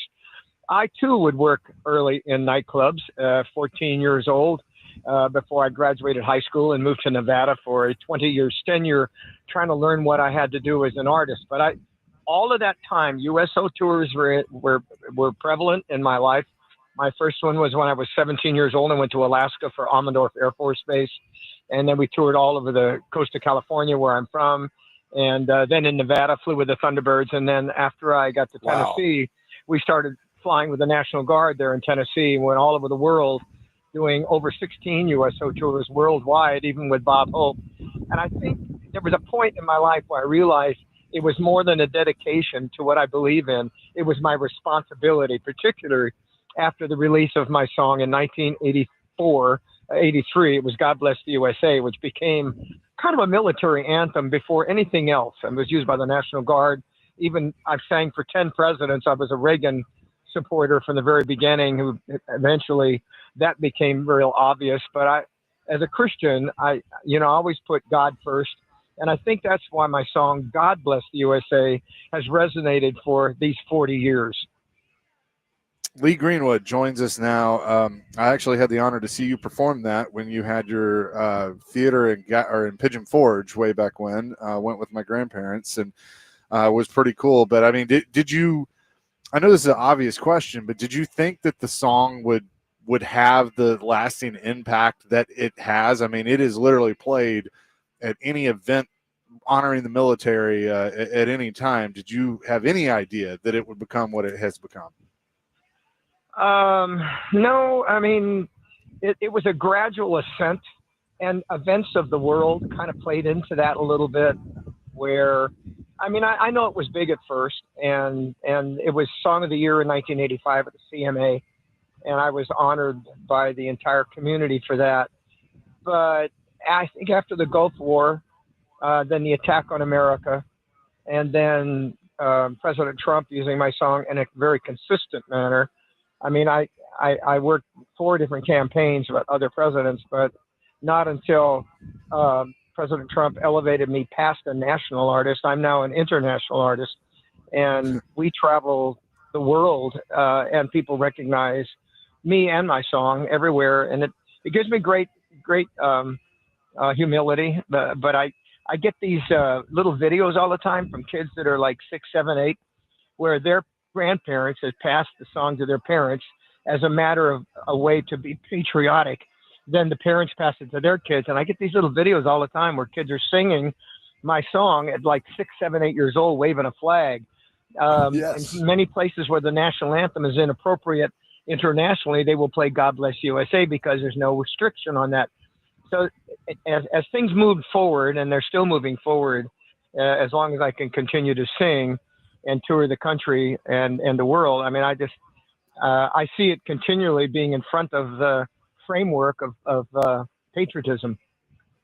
I love it. Lee Greenwood is on the Chase and Big Joe show. Lee, is there one special moment when you sang that song that still resonates? I got people who are texting me now. Like, I remember when he sang that at the Sugar Bowl when Tennessee beat Miami in 1986. Is there one moment? Yeah, right. Is there one moment that stands out to you when you sing that song that you still think about to this day? Well, two RNCs. The one was with Ronald Reagan, and the second one was with Donald Trump. The performance on the Nimitz aircraft carrier during the Persian Gulf conflict. I mean, there's apples and oranges about how I would say this is more important than the last one. But it's always that moment where I sing at a football game or Yankee Stadium after the attack on America in 2001. Naturally, that was a big moment. We're honoring 300 firemen that fell. And Carnegie Hall honoring the 100 cops that had died in the trade towers. Again, it's hard to say. Some are emotional, some are uplifting. Like I sang Monday Night Football for the Dallas Cowboys this past Monday, and you get 60,000 people stand up and sing along with me. It's just really hard to say what's better than the last one or what will be more important than the next one. What does it mean that other artists have covered this song? Oh, it's flattering. I mean, I sing a couple of songs from other artists, and when you have the ability to be able to sing something, we filmed a video called 40 Years of My Hits when I started in Nashville in 1979 and joined the label at MCA with Reba McEntire, George Strait, the Oak Boys, and Barbara Mandrell. And we had 40 singers from Nashville come to Huntsville and film this thing. And I had Jamie Johnson sing Ring on Her Finger, Time on Her Hands, which was our second record. And I just said to myself, I'm so blessed to have the ability to sing a song that could have been his hit. And it was just amazing. I sit there watching all these singers sing the songs that we had major records with. And so that's why I don't mind anybody singing God Bless USA. I hope you do. Beyonce covered it. The military gets carte blanche on it, no matter where they play it. Army, Air Force, Navy, Marines, the Coast Guard, the Space Forces. I get these videos all the time from those major orchestras and bands playing the song. It makes me very proud. Oh, absolutely. Lee, what's on your schedule now coming up for the rest of the year? We're still on our usual touring schedule other than personal events, and I have several of those as we continue. I'm in Florida tonight with a veterans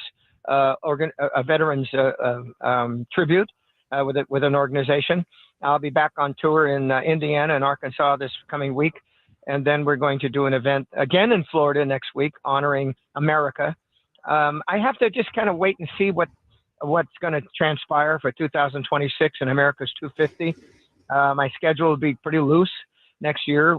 Just kind of waiting to see where I will be. I really don't know. We just got back from Israel, where we were there at the request of Ambassador Huckabee, and we were there for 8 days.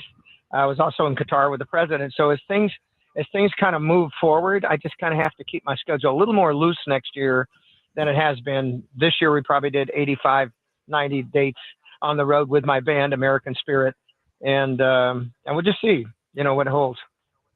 I love it, Lee. We're getting several texts from veterans who just say, please tell him thank you for everything you've done for veterans. So, Lee, from Chase and myself, thank you for taking time to do this, and for all the veterans out there, God bless you, sir. We appreciate you.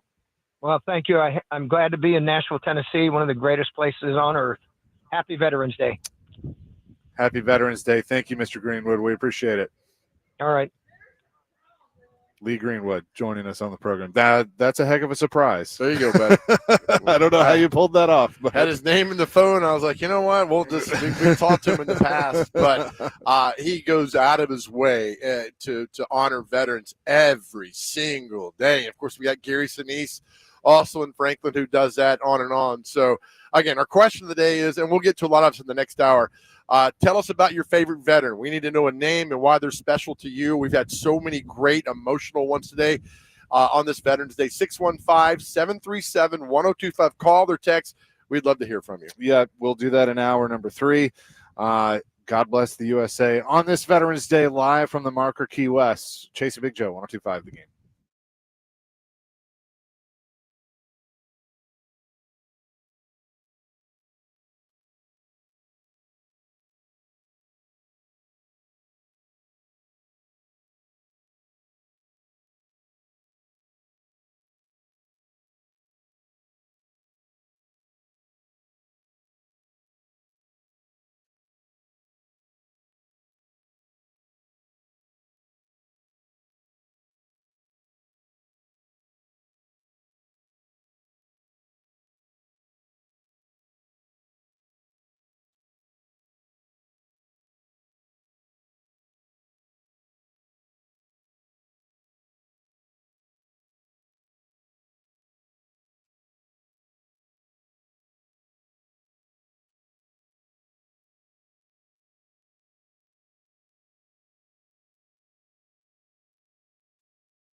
Hour number 3, Chasing Big Joe, 102.5 The Game, live here by the pool at the Marker Key West.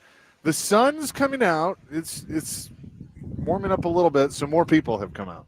It has, and I think most of Nashville's come down here now. I feel like they heard us yesterday and decided to bring themselves down here. Joe, what do you I have a key lime pina colada. Thank you, ma'am, for that. Courtney and Ryan are down here from Nashville, hanging out at the Marker Key West Harbor Resort. Dr. Crane's bothering them right we now. met so that's Jamie, cool. Missy, and Sandra last night from Tennessee down here. So really grateful that we're down here. Again, thank you to Reunion Township at 109. City Limits Apartments in Spring Hill. Thank you. You can find them online at reuniontownship.com and live at City Limits. We stay here in Key West when we're here, but back in Nashville, Middle Tennessee. Those are two great properties to be a part of. reuniontownship.com, live at citylimits.com. And this Saturday, our good friend Haley from The Buzz will be at Reunion Township at 109 doing a remote on Saturday from 11 to 1. We love Haley. We love Reunion Township. Stop by and see her, and you will love the property. We do love Haley. Haley's good. She's the best. She is. So excited about that. It is Veterans Day, so we've had a veterans theme for the entire show. We just had Lee Greenwood call into the show, which I'm still flabbergasted that we were able to do that, but that was awesome. So you heard him sing in Pigeon Forge. Yep, he had or Sevierville. I mean, he had the theater there for a while, and my grandparents loved going there, and I did too. And so we went one time, and I was like, "Oh, I know this song." It was good. I saw him sing it at the when President Reagan came to the Opry House in September of 1984. We got off from McGavick High School to go over there and see that, and he sung it there. Of course, the text I got was he sang it at the Sugar Bowl, and they said the place went crazy when he said from the lakes of Minnesota to the hills of Tennessee. Yeah. So thank you, Lee Grin. We appreciate all you do for veterans. And you can honor your veteran today. Who's your favorite veteran? Name. Give us the name, the branch, the rank, like all that stuff. Yeah. Tell who you had. My grandfather, Ira Lane. I don't know his rank. I have his dog tags though, which is really cool. That is very his dog tags from, I believe, World War II. I mean, really? Oh yeah. Oh, that's awesome. I like that. I found I was cleaning out his desk one day because he gave me his desk and still had a bunch of stuff in it, and I'm going through it, and I feel something, and it was kind of stuck, and I pull it out and I look at it, and it's one of those things like when you see it, you don't know what it is right away. And I knew it was dog tags, but it didn't hit me that it was his. And I was like, "Oh, this is awesome!" And they're like, "It's the like hand pressed." Oh, that's cool. So that's it, man. So I have his dog tags, which are cool. But honor your veterans. 1483 says University of Iowa war hero Niall Kinnick, a Heisman winner, scholar, and the most famous person in the world in 1939 who gave his life for something bigger than football. Yeah, they call it Kinnick Stadium up there as well to do all that. I want to shout out, of course, my brother served in the Air Force. He's my hero. I think he's a badass. So I love you, Rick. Thank you for all you do for me and my kids. And so I honor you, not on Veterans Day, but every day. And thank you for what you mean to me. 0323, my dad, Jeff, was a sergeant and served 6 years as a tank commander in the Army, did 3 tours in the Middle East. That's obviously a good one. So, yeah, keep those coming in. 615-737-1025. Tank commander just sounds really – I would love to put that on a resume. Tank commander. Dr. Crane is here with us now. Do you have a veteran you want to shout out? Might as well. I never got to meet my grandfather on my dad's side, my grandpa Toppy. He passed away from colon cancer, but served in the Korean War. Appreciate his service. My granny sis, the wife of my grandpa Toppy, she served in the Air Force. And then obviously my cousins, again, on my dad's side, his oldest brother, my cousin Kayla, Cody, and Jared. So they're all I think 2 of them are still military right now, active. One is now discharged. So all good, but in good standings too. So appreciate all of our veterans. Obviously, I haven't been on the show, but been listening afar over there. You guys doing a really good job, and thank you, pal. Thank you to all of our veterans on Veterans Day for sure. Yeah, he'll laugh at me for doing this, but my good friend Logan spent I think 8 years in the Army. He did a lot of different jobs, mainly at the desk, but still, had to go to Iraq a couple times and Afghanistan and Korea, but got to travel a lot. But he's out now, so he obviously enjoyed his time in the Army. So I think he finally, I think when he got out, he was a first lieutenant, something like that. First lieutenant, yeah. So let us know, 615-737-1025.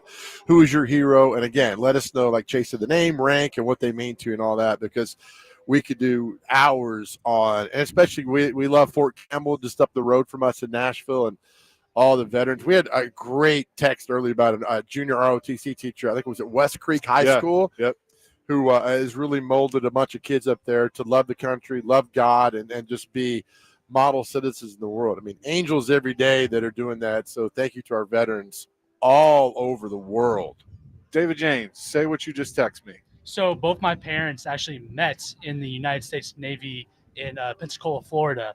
My mom was a 24-year veteran Master Chief in the United States Navy, and my father was a E4 before he retired to go take care of my sister and I growing up. So both my parents met in the Navy, and those are my two heroes. I love my mom. I love my dad very, very, very much. And Mom, I miss you. She passed away a few years ago. I love that, David. Yeah. Oh, man, that's great, man. She'd be proud of you, David, buddy. Well done. Absolutely, she would. And she definitely is. And that's great. I'm glad you shared that. So, your veteran, 615-737-1025.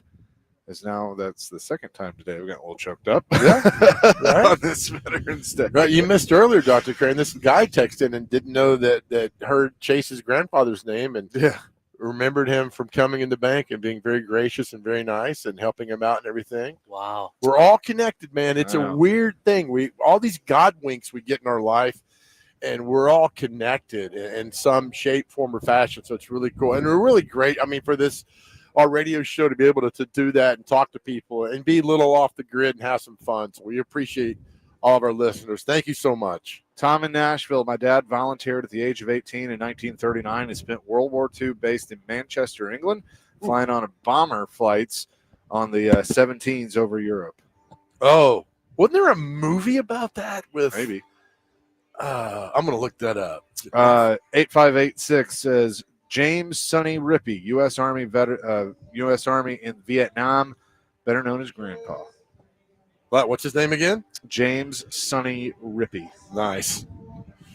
Brian says, Chief Warrant Officer 5 Dean Rain, retired. Nobody on earth knows more about Black Hawk helicopters than that man. Could make one out of a brick of soy.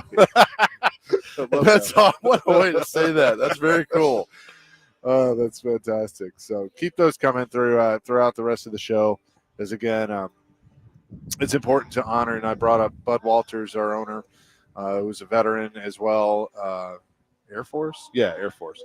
And what he's done, I mean, even since being out of the military, and, he serves the community like he does with these radio stations, just deserves a hat tip. He won't take it, but he deserves it. Right. The film is called Memphis Belle, with Matthew Modine, Eric Stoltz, and Harry Connick Jr., a fictional story of the 1944 documentary Memphis Belle about the 25th and last mission of an American Boeing B-17 Flying Fortress bomber, the Memphis Belle, based in England in World War II. The film closes with a dedication to all the airmen, friend or foe, who fought in the skies above Europe during World War II. It is a really, really, really good movie, Memphis Belle, with a hell of a cast. Joe or Tom in Nashville, who had texted in, says also on HBO, Masters of the Air is another one. Oh, yeah. So, and I need to see it. I've never seen it, but I need to. Band of Brothers. Yeah, I do too. Rebecca says, my father volunteered for Vietnam in 1968. He was in the 82nd Airborne. He passed away 14 years ago tomorrow from cancer due to Agent Orange. He was a badass. I'm sorry, Rebecca, but thank you for letting us know. Matt from Waverly, my late grandfather, James G. King. He flew a P-51 Mustang at the European Theater in World War II. Thank you.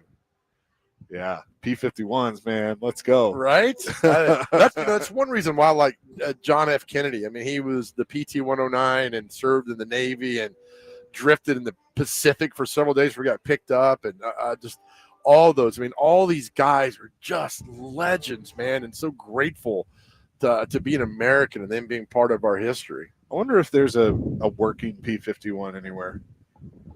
Might be like a P-51 Mustang, like at one of these air museums, because that could actually still fly. Like I'd go up in that. Put you badass, man. You're 6'9". You can't fit in the cockpit of that thing. Dr. Crane's about as big as it gets. You could not do that. So I'm as big as one of those bar trash cans. That's how big.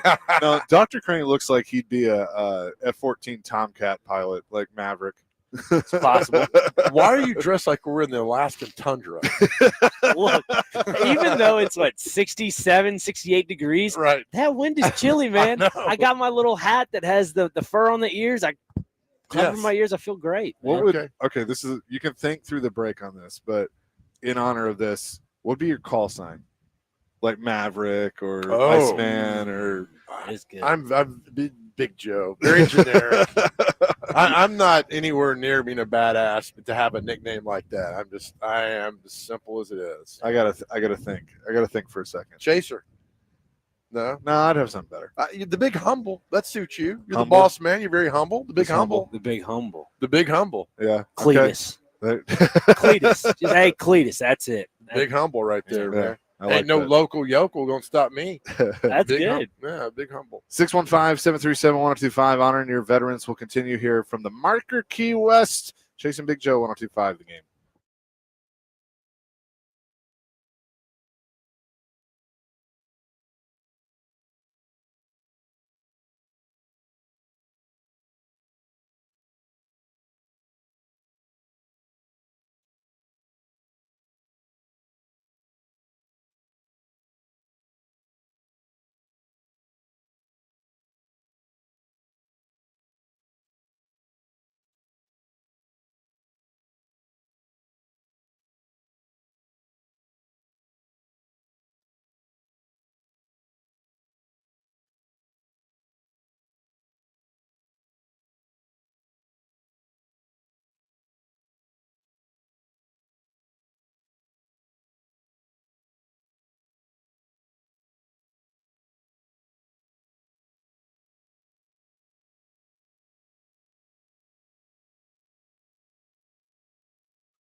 Chasing Big Joe, 102.5 The Game, here on this Veterans Day.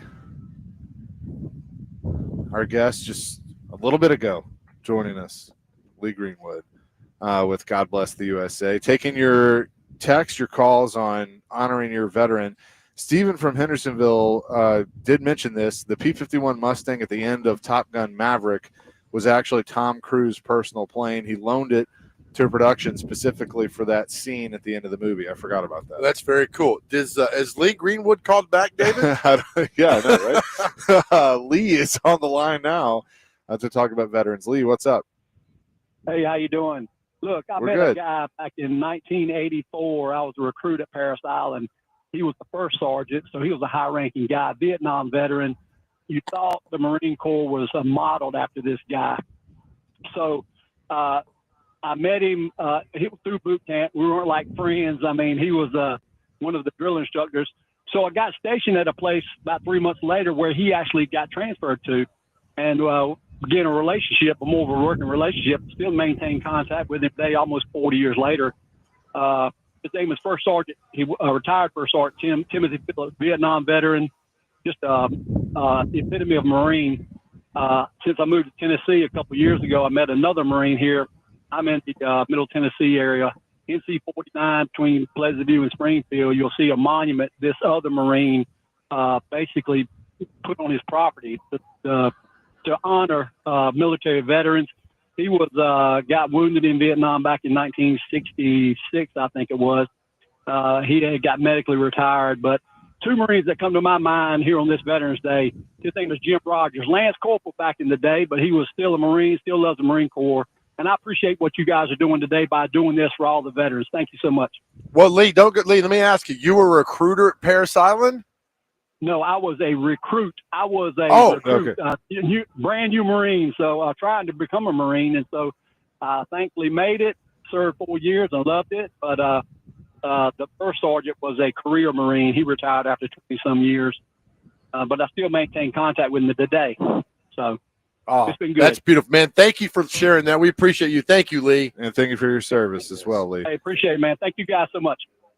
Absolutely. 9051, I would like to honor my father, Lieutenant Colonel Richard C. Coleman, West Point grad, who served in Korea and Vietnam, served in intelligence at the height of the Cold War in Berlin, 1964 to 1967, monitoring Soviet and East German movements in East Germany.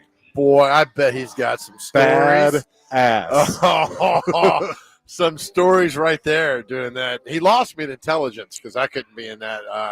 I'd blab secrets and give away like that's the guy over there. So yeah, that's all. That is very. Was that his dad? He said. Yeah. Oh, that's awesome. Tommy says I want to shout out Coach Mack from Laverne High School. I graduated in 2010. He was in Vietnam as a tunnel rat. Happy Veterans Day, Coach. I hope you're still around. Oh, that's cool. Thank you for sharing that. Yeah, keep them coming at 615-737-1025. We'll read them all. Call us, text us. This is very cool. Down here today, they're having a big Veterans Day parade in Key West, and the pictures I've seen a lot of people down here as well. So keep honoring them for who they are and who they meant to the country. And just I love hearing all these stories and all the texts. These are great. All right, we're gonna have some fun with this one. I'm gonna put you guys on the spot. We're talking about call signs. What would be the call sign for members of the Tennessee Titans? Amy Adams Strunk. What is her call sign? Oh my God! I'll be very nice here and just say Miss Amy. I don't want to go down that path. Miss Vito. The veto. Like veto. Yeah, like vetoing something. Like Vito. Yeah, not Vito Corleone. Vito. I was like, how are you getting Vito Corleone in this, right? She is kind of like that. Miss Vito. I'm going to say missing. Missing. That's good. MIA. Missing. Or coach sign, I hate Mike Vrabel. Call sign for Cam Ward. Keep trying, buddy. Young gun. Sidearm. Sidearm. That's it's gonna be one word. Okay, it's better. One Yeah. arm. I'm stupid. Sidearm's good. Chad Brinker. Giggle box. You go to the Super Bowl? Giggle, giggle, giggle, giggle. No. Cheesehead. That's a good one. Yeah. That is a good one. Unsure. Yeah, right. That could be one. All right, Vrabel. Yeah. Vrabel, ridiculous. Look ridiculous with your hands. I don't know. That's tough. I go Buckeye. Grit Monster. Oh, Buckeye's good. Yeah, Buckeyes. Yeah, it is a good one. Well, what was the one? What did Patriot. What was Reagan like? Was it code sign Dutch? Was that? I think that's or Cowboy or Rawhide. Rawhide. Rawhide. Yeah. Rawhide. Now that's pretty cool. Rawhide. Rawhide. Watch out, Rawhide. We got security with the Rawhide. I mean, that's good. Oh yeah. So I am fascinated by the Secret Service code names. Like I am fascinated by that. I think. So let's see. See if you can guess some of these. You turn your computer like I can't see a foot in front of my face. All right, Rawhide was Ronald Reagan. Okay. That is correct. Searchlight. Searchlight. Clinton. No. I don't know. You got a guess? Ben Franklin? No. He went These I know, but still, light. That's all I can think about. These are I guess 11 U.S. presidents have had code names. Wow. Searchlight. Nixon. That is correct. Okay. Richard Nixon. Wow. Look at you. Eagle. Eisenhower. Nope. Eagle. FDR. That is Clinton. Clinton was Eagle. Okay. Yeah, Clinton All was right. Eagle. Lancer. Lancer. Gosh, that could be Joe Biden. I don't even know. Go ahead, Chase. That is John F. Kennedy. Lancer? Yep. Okay. Does it explain why they called him Lancer? Yeah. John F. Kennedy's code name was given that his administration was often compared to Camelot, the magical court of Sir Arthurian Lancelot. legend, of which Lancelot was a legendary knight. First Lady Jackie Kennedy was known as Lace. Okay. All right. That makes sense. Searchlight was Richard Nixon, had one of the more ironic code names in light of his attempts to Yes. cover up what became Watergate. Yep. Gerald Ford was known as Passkey, also held in a certain irony as he locked the door on any possibility of criminal prosecution against his predecessor Nixon by granting him a full, free, and absolute pardon. Deacon, Jimmy Carter. Name reflected his deeply religious faith, long active in the Baptist Church. He continued to teach Sunday school after becoming president. Rawhide was for Reagan, was possibly a reference to the numerous Westerns he'd appeared in before becoming politician. Now, this is a badass one. Okay. Timberwolf. Oh. Is that George Sr.? Yeah, that is George H.W. It is unknown why he was named for the largest member of the dog family. Timberwolf. That has to be World War II. Bill Clinton also had an unexplained animal moniker. Some have speculated that the code name concerned his association with the Boy Scouts. Eagle Scout is the organization's top rank, a fitting name for someone holding the highest office in the land. Amen. Trailblazer was given to George W. Bush. Complimentary, but his name, while his father was president, was less flattering as it was Tumbler. According to some reports, it was based on his alleged propensity to party. Oh, my gosh. So what was it? Trailblazer was his name? Yeah. Okay. Barack Obama was Renegade. Reportedly picked this monitor from a list of code names that started with R. No word on what the other choices were. Donald Trump's is Mogul. That makes sense. Is it still on the second term too, Mogul? I think so. Okay. And Joe Biden was Celtic.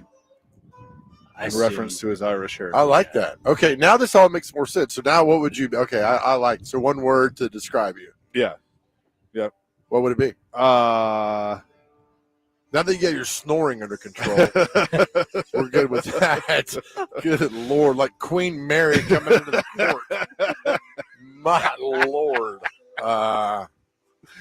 What would mine be? Panther? FRA. Aren't y'all Yeah. the Panthers? Yeah, it could be Panther. It could be Suit? Could be Suit. Yeah. Suit's good. Yeah. I like that. I like that. Suit's good. Dr. Crane, what's yours? Meatball. Meatball. Yeah, that was my nickname in high school, and it kind of stuck with me. Yeah. Even when I was an aftercare teacher, kids would call me Mr. Meatball. Really? Yeah. That's a good one. Yep. In summer camps and all. Mr. Meatball, Mr. Meatball. Yep, that's me. Okay. All right. From now on, you're dubbed Meatball. Thomas in Nashville, call sign for Amy Adams Strunk equals MIA. Oh, man. 3041 says, Big Joe is my hero. He is a positive influence in my life on the radio every day.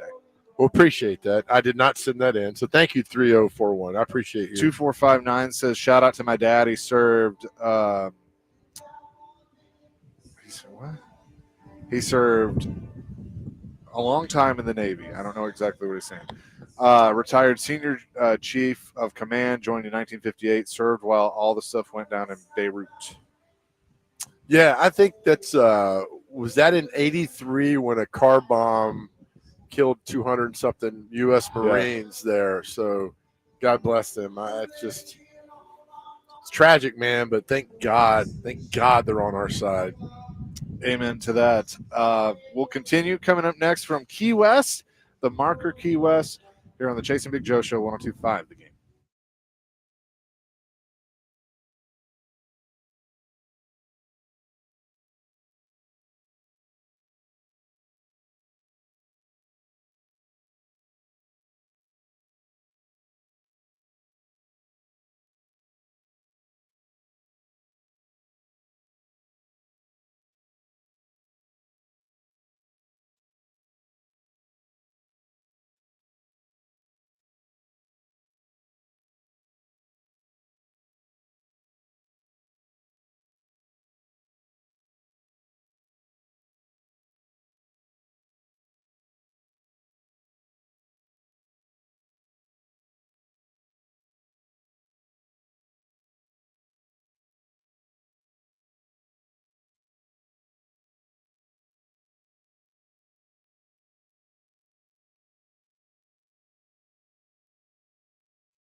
Jason Big Joe, 102.5 the game here on this Tuesday, this Veterans Day live in Key West.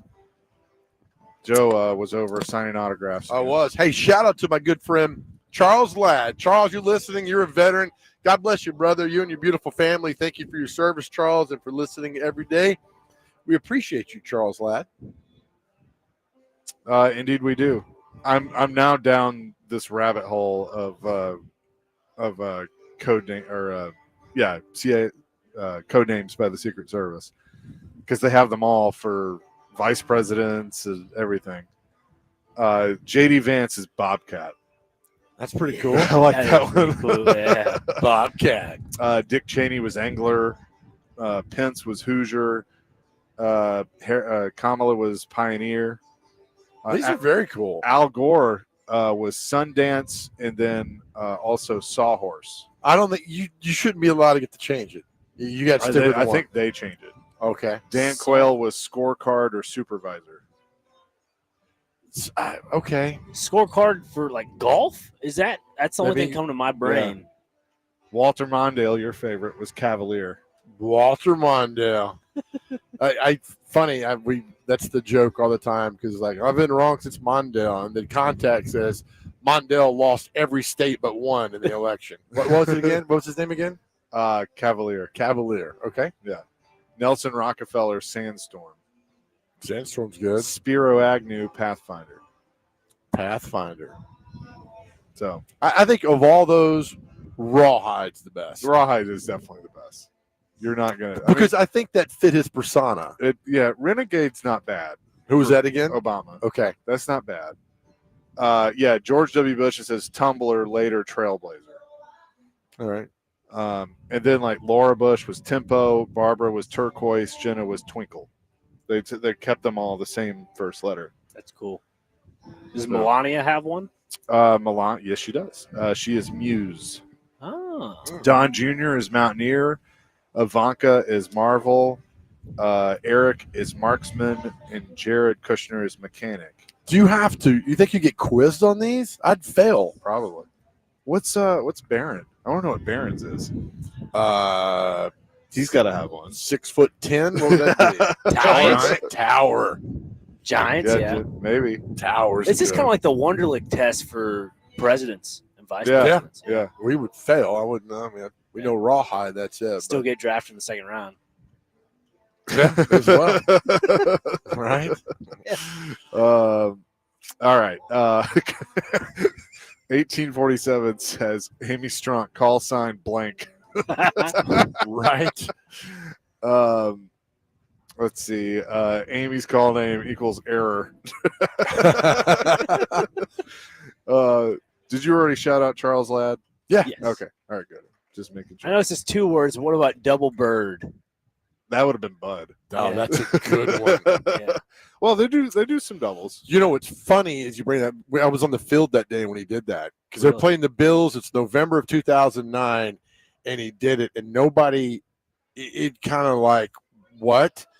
I thought it was one of the greatest. I know it's not nice to do that, but seeing your owner fit him so flipping off Bills fans was just the absolute. At the time, I laughed. And I'm like, look, man, here's a guy that's, flipping the bird, double bird to Bills fans that day. Was something else, man. Something else. Oh, man. It's not like Jerry, though. I meant to put my thumb up. Yeah, right? Jerry Jones, yeah. He went on, I think, the fan in Dallas and goes, yeah, I meant to put my thumb up, not that finger. Nobody believes that, Jerry. Nobody. So amazing to do all that. I got one earlier, veteran athlete that somebody said, Rocky Blyer, Steelers, part of his leg was shattered in Vietnam, and then he comes back and wins Super Bowls with the Steelers, becomes a legend. I'm not sure. I think he's in the Hall of Fame, but just a true legend for that. Rocky Blyer, man. Way before your time, Dr. Crane. Yeah, I'm about to say. He was great. Him and Franco Harris in the backfield in the 70s with the Steelers. So cool. And somebody called in earlier about Pat Tillman, too, as well. So I know that's more Memorial Day, but still Veterans Day and for all that. 615-737-1025. Predators won't be in action again until Friday, so we won't have a show. Actually, that'll be during our show with pregame starting at noon, and then DVD will follow whenever they're done. And then Sunday morning, a very early game. There won't be a Titans pregame show because the Predators will be playing. So it will be a 7 a.m. pregame. Yeah, you get sleep in. No, I like hanging out with Derek Mason and Chris Sanders. Then at JBJ's. Oh, Y'all can go hang out. I'd like that. Yeah. By the way, Derek Mason and that gray beard. Oh yeah, he looks good. He looks great. I'm telling you, Derek, thank you for getting. He doesn't like what I say he looks like. And that is Lovey Smith. I don't blame him. Derek Mason's a bare-looking man to Lovey Well, Smith. he is, but I mean, he's got the Lovey Smith beard going. I mean, look. He does. Look, Okay, I mean, it's, you know. A little salt pepper vibe. All right. All right, that looks pretty cool there. But I like it. I like the salt. Where's Lovey Smith now? Is he out of football? I think so. He got a raw deal with Houston. I actually thought he did a decent job. Last time I checked, he was with Illinois, wasn't he? University of Illinois? No, that was Been a while, hasn't it? his last gig was the head coach of the Texans in 22. He was with Illinois from 16 to 20. I forgot he was the head coach of the Bucks. So he's been the head coach of 3 teams. Where was he? How long ago was he at the Bucks? 14 and 15. After the Bears. Okay. He was with the Bears 04 to 12, Bucks 14 to 15, Illinois 16 to 20, associate head coach in DC for the Texans in 21, and then the head coach in 22. Does he have a? I'm looking him up. Do you know where he was 1993 to 1994? Was he with the Vols? Yes, he was the DB That's coach. what I thought. Yeah. What a rabbit hole. That he would have been there with on Fulmer's really first staff after he stabbed Majors in the back. He took off to do that. Yep. Yeah, 1994. That's right. Yeah. He was the Rams defensive coordinator under Mike Martz, 01 to 03, and then took the Bears job in 04. He was the Bears for 9 years? Yeah. I thought it was longer than that. Holy cow. He got out because he had to deal with Cutler. I'd get out too as well. That Bears. He took the Bears to the NFC Championship game, the 2010 season where they lost. He took him to the Super Bowl. He did, 2006. Yeah. With Sexy Rex Grossman. I missed that. Yeah. That was against Indianapolis, right? It was, Mike. Yes, down in Miami. And that was the water bowl, essentially. It was just pouring down rain. Yep. Who did the halftime show? Oh, boy. You got this. Female or male? Male. From Minnesota. Purple was his Prince? color. There we go, Prince. buddy. Yeah. Yep. Was that the game where Devin Hester ran the opening kickoff back for a touchdown? Yep. Sure was. Man, that was my first Super Bowl back in. I was on the sideline. I saw Devin Hester on, so I'm going to tackle him. And then my coach at the time, Tony Dungy, was like, man, don't do that. This is got in the game, win the game on the field. That's what we did. Did Eli say anything? No, man, Eli was Eli's time was next year with the Giants in 07. I mean, that comeback versus the Patriots out there in Arizona. What was the first play of the game? Kickoff return for touchdown. No, 06 for the Colts? No. Offense? First play? No, first play on offense for the Colts? I don't remember. Oh, okay. The Bears ran the opening kickoff back. Yeah. I know. I was just saying offensive possession. What did they do? Yeah. Yeah. Well, it's funny. Also, that same year, the Buckeyes played Florida in the national championship game, and the Buckeyes ran the opening kickoff back for a touchdown and won that game. That's rare. That is rare. Yeah. Troy Smith was the Heisman Trophy winner that year for the Buckeyes in 06 when they lost that game to Florida. And Florida won again in 08 with the national championship with Tebow. We will come back, wrap things up with what day is it? And celebrity birthday. Shut up. Just shut up. I'm just waiting for my time. Here on the Jason Big Joe Show, 102.5 The King.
Joe 102.5 The Game here on this Tuesday, live at the Marker Key West by the pool.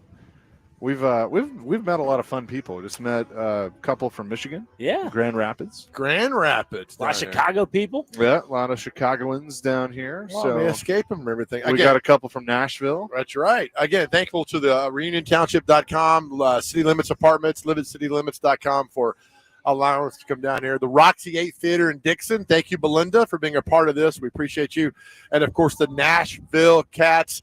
Great merchandise and swag at the NashvilleCats.com. Get ready for the 2026 season. Excited for that, Mike. Indeed, we are. With that, let's get to what day is it and celebrity birthdays. Okay, first on the list we have Air Day, obviously, Veterans Day, celebrating our Air Force. Death and Duty Day, again, along with Veterans Day. National Metal Day, so shout out to the metalheads, the rockers. National Sunday Day, so, ice cream sundaes, stuff like that. National Young Readers Day, a little whippersnapper like me. Yeah. Origami Day, not a fan of that. It's difficult. Pocky Day, it's like a pretzel dipped in chocolate or just a pretzel stick. Singles Day, also known as Bachelor's Day, and obviously Singles Day. And then last but not least, Veterans Day. Veterans Day. Amen to that. All right, time for celebrity birthdays. Got to get these within 2. Here we go. Our first birthday, Chase will go first. The great actor Stanley Tucci. How old is Stanley Tucci? 59. 63. 65. Dr. Crane on the board first. Dr. Crane, your turn now. How old is Demi Moore? What was that? Name sounds familiar. What was the grunt over there? He's cold. He's trying to warm up. Demi Moore. First wife of Bruce Willis. That's right. I'm going to go with 58. 62. 63. Both you guys on the board early today. I like it a lot. Chase, Ally McBeal, Callista Flockhart. How old is she? Married to Michael Douglas. Incorrect. Or was. Incorrect. What? Who was she married to? She is married to Harrison Ford. Harrison Ford. That's who it was. My bad. I'm going to say she is 63. 67. 61. You guys are killing it out of the gate right now. 2-1 Chaser. Dr. Crane, you go. Your favorite actor, Leonardo DiCaprio. Leonardo DiCaprio. I know you cry every time you watch Titanic. Yeah. It gets me every time. I always think there's a new outcome. There's not. Let's see. Let me tell you what, though. If you watch the Titanic backwards, it's about this magic comes out of the ocean and saves people. There you go. Right? Nobody freezes. Yeah. Perspective. Leonardo DiCaprio is 58. There was room on the door. 54. 51. All right, Chase, you're up now. How old is, let's see here. Go down, people recognize. Don't know that person. Singer Marshall Crenshaw. I don't know who that is. The singer? 61. 53. 72. Dr. Crane, you get to go now. How old is, goodness, I don't know any. Okay, how old is musician John Batiste? He used to be on the Colbert Band or whatever show, the show. John Batiste, Dr. Crane. 58. 55. 39. Wow. Nice. Pretty bad. All right, Chase, you get to go now. How old, by the way, Chase up 2-1. How old is Fuzzy Zeller, Masters champion Fuzzy Zeller? 73. 82. 74. Chaser extends his lead 3-1. Dr. Crane, you get to go. Former Pittsburgh Steelers running back Super Bowl champion Willie Parker. Willie Parker with the 66. Steelers. Steelers, yes. 66. I'm going to say 47. 45. Chase is up 4-1. Last birthday, this is funny because you brought up earlier with Eli Manning. How old, Chase, you have to go. How old is Victor Cruz today? Oh, Top wide receiver. Victor Cruz. 39. I say this is a trick answer. He retired early. Yeah. 41. Doesn't matter. Chase McCabe got 39 dead on. 6-1. A very simple beat down of you today. I mean, it's one like he gets you hanging around and punches you, and you kind of punch it like, the thing that bounces down and comes back up. So Chase wins 6-1. Like Homer Simpson, I just kind of stand there and take it. Bam, bam, bam. Quick. Yes. Soccer Quick little robots. jabs. So 6-1. So you need to get back on the winning. You've had a couple bad days. That's all right. I won like 3 or 4 in a row last week. He did. I had a bad week, but I had to Let rebound. me tell you what a college coach told me one time. All right, and don't roll your eyes. So I'm not. I'm just.